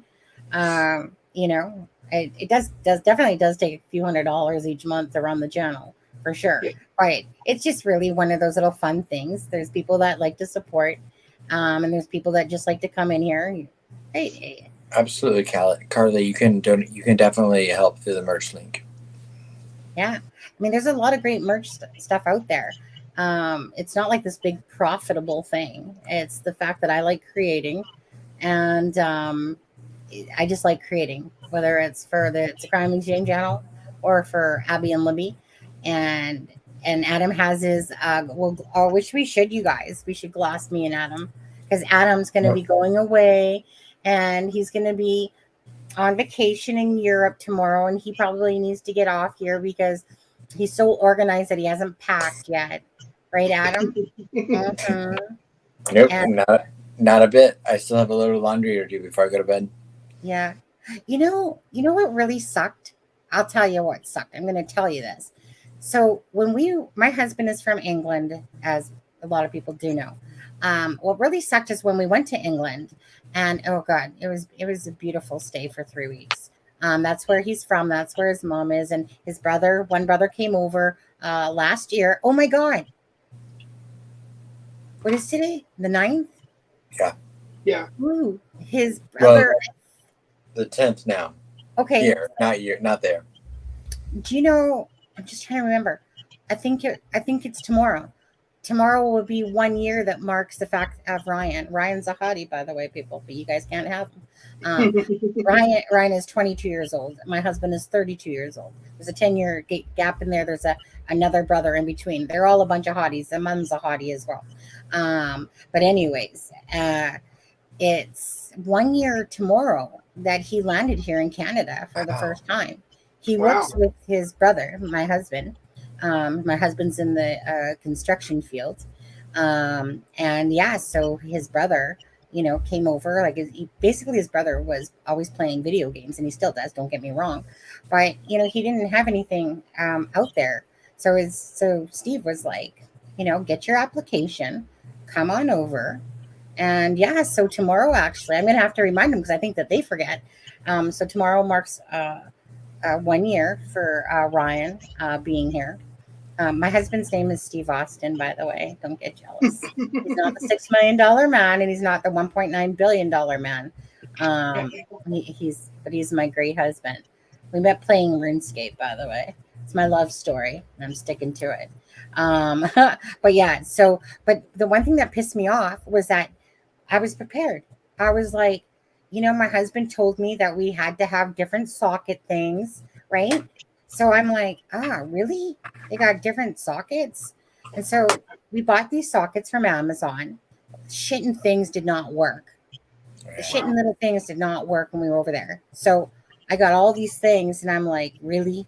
Like, seriously? So his mom, thank God, had a spare. But yeah, like they legitly just didn't work. And it was like, it was supposed to be a universal socket thing. So I said to Adam yesterday, like, do you have your universal? I do, yeah. Good. Because that was a little bit of a... I've taken them to Spain. I've taken this one to Spain and Okay. France and Ireland, and then they've worked. So hopefully it works in Portugal. Yep. It's got all the different little plugins. So Yeah. So with I mean, that, because y'all don't want to see me without my ring light. I want a keychain. I like keychains. Does anybody know this? Okay, Sunny likes keychains, but I'm not going to give you my actual address. I have your address. Yeah, you have my address. Alexa has my address. Very limited people have my address. And if you can find it, go ahead and send me a keychain. I'm not really. Kristen from the Crime Door has your address. Oh, you're right. Kristen from the Crime Door has my address. That's true enough. And yeah. I will be wearing my Libby and Abby bracelet and my Flora Girls bracelets. Yeah. Portugal. Yeah. Thanks again, Kristen, for these. These are wonderful. I haven't. And I brought a little thing. that I'm going to do for Blaine while I'm there as well. Aw, nice. Mm-hmm. Yeah. Missed that big lug. So anyway, I dropped the bio link one more time. Again, merch stores on it, our Twitter and our Facebook and our Instagram. So if you do want to follow, I always post to Twitter, especially. Usually Twitter is the first place I'll go. Thank you guys. We're going to get going here in a second. Adam needs to get doing his shit. That's for sure. Lewis, yes. Thank you so much. What are your final thoughts for tonight? And yeah, final thoughts. My final thoughts are we're close. And I think close is a good thing. And people just need to be a little patient. And it should work out where we'll get the right information soon enough. Mm-hmm. Couldn't agree more. That's a very good answer, actually. Adam? Yeah, no, I couldn't agree more with what Lewis said. Like I said, I've spoken about like the probable cause affidavit and my feelings on it and it being conflicted, but at the end of the day, I'll reiterate, I support whatever the families of Libby and Abby think is best for them right now, because at the end of the day, that probable cause affidavit is going to get released. So I support them if they want it sealed for now. And when it gets unsealed, I think that, it'll start the next chapter in this story. Yeah. Because it'll give people a little bit more information, which, at the end of the day, I just want justice for the girls. So. I was just going to say, I just had an envision of Abby and Libby in my head, but I don't think I have a picture in here because I was working on other things. But absolutely justice for Abby and Libby. Those poor darn girls. Poor darn girls deserve their justice. Ray Jones. What is Ray saying? If Adam comes back with a British accent, I hope he gets. Well, Ray, I'm going to Portugal. So I doubt I'll come back with a British accent. Yeah, I mean, Ray, if you start talking with a British accent, I do have a layover at Heathrow tomorrow night, but or Friday morning, I guess technically, but so yeah. Everyone say a prayer that like that little tin can makes it across the Atlantic. I know. How much of a time difference is it going to be when you get there? How off will you be time wise? 5 hours.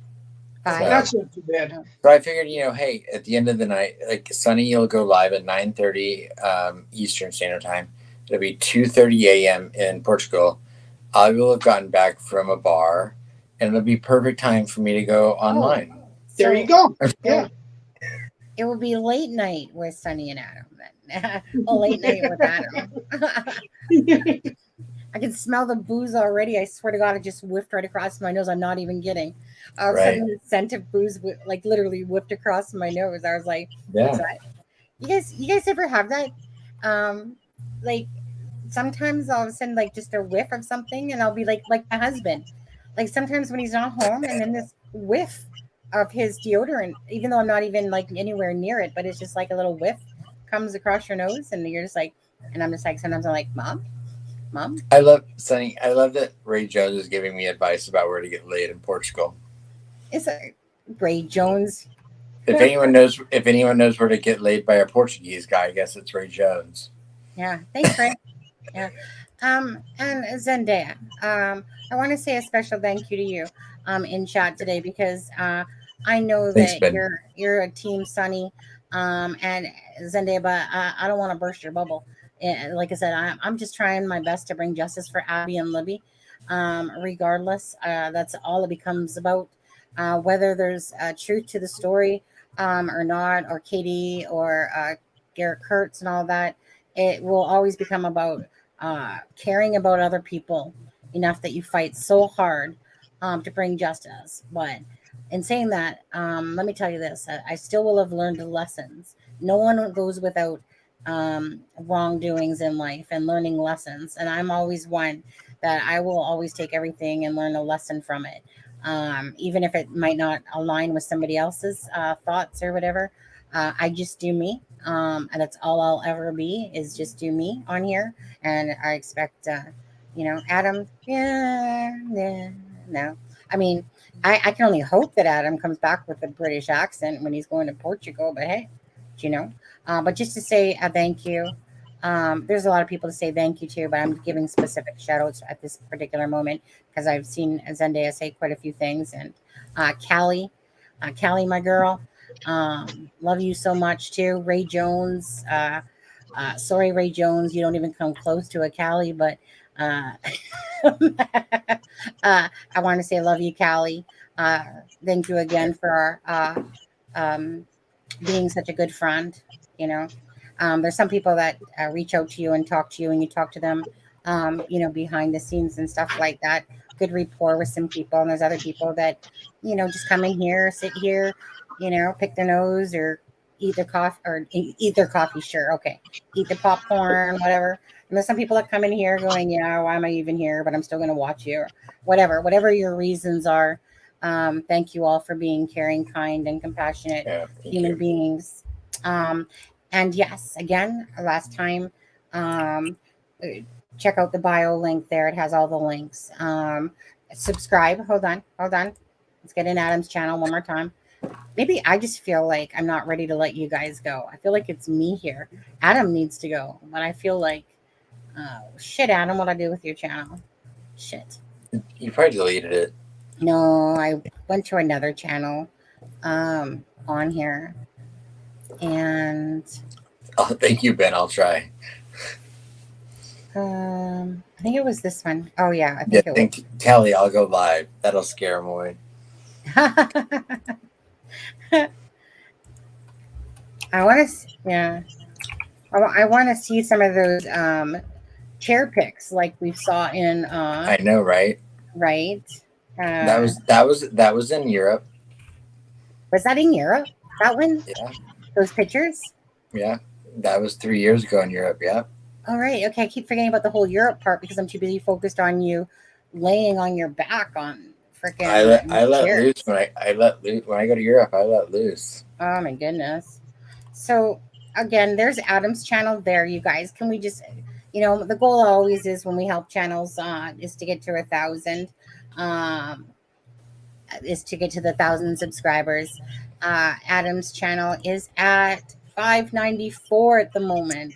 So if anyone sees this video tonight, and again, if anything does happen and people want to, the low bloodsuckers of the world try to lie and say that you were talking about a certain topic called virus and you weren't, and then you have to appeal it. So if that happens again, we will go live from Adam's channel. So just subscribe, turn on all your notifications. Ding, ding. Right. I never have those things. Ding, ding. I'd say that's not bad though. I mean, considering I was like at 0 9 days ago, and that's like 220 or something. That's like 600 now. So yeah, thank you. Yeah. Yeah. Let's get this off the screen here. So don't forget as well, you guys, that Friday, Alexa will let me know tomorrow about the handwriting. Well, actually, hold on. She's probably giving her husband a little bit of time tonight, considering it's his birthday. How dare she? How dare They're she? sound asleep. They're sound asleep. I'm just gonna say sausage. No, they've been married a while. They're sound asleep. Hot dog then. Hot dog. What's those little tiny Vienna weenies? Vienna weenies then. Okay. Vienna sausages, yeah. Yeah. Anyways, love you, Alexa. She'll let us know tomorrow, but if so, it will be very interesting to see because again, remember, on the note, there's certain things on how people do stuff, which is where they get, certain, like, what was it? What was it about the K's again? Shit, even I forget. What was it about K's? I have it somewhere. I don't know where. Yeah. You know what? We need Alexa on again to remind us. So again, it will give you a certain perspective of someone's personality on how they do certain letters. This is not because it's just guesswork. It's because this is exactly what she did. This was her job. So thank you very much. Peace, not silence. He'll come on live when Adam's away.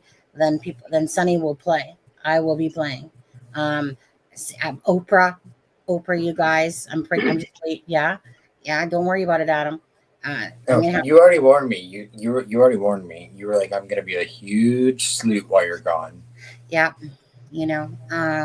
Anyways, you guys, I don't want to say goodbye to you guys for some reason. You guys have a great night. You guys take care. Bye. All right. Have a good night, everyone. Thank you, Lewis. Thank you for coming on. And Thank you guys. And you have a safe trip. Thank you. I will try. Yeah. And I'm just gonna say, Sunny likes keychains. I love keychains. Even if I didn't go visit that place, I like keychains. Yeah. And I got you, boo. Yeah, you got me, boo.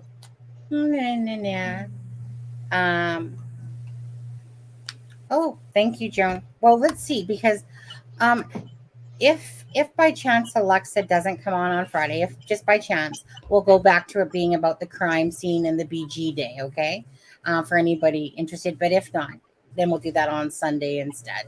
And so thank you, Lewis. Thank you, guys. Love you so much. Thanks, check out the bio link, subscribe to us, and again, leave your information about what Adam should bring for merch. Love you guys. Good night. Love Good you night, most, Ray. I'll see you when I see you. Yeah. Bye, guys.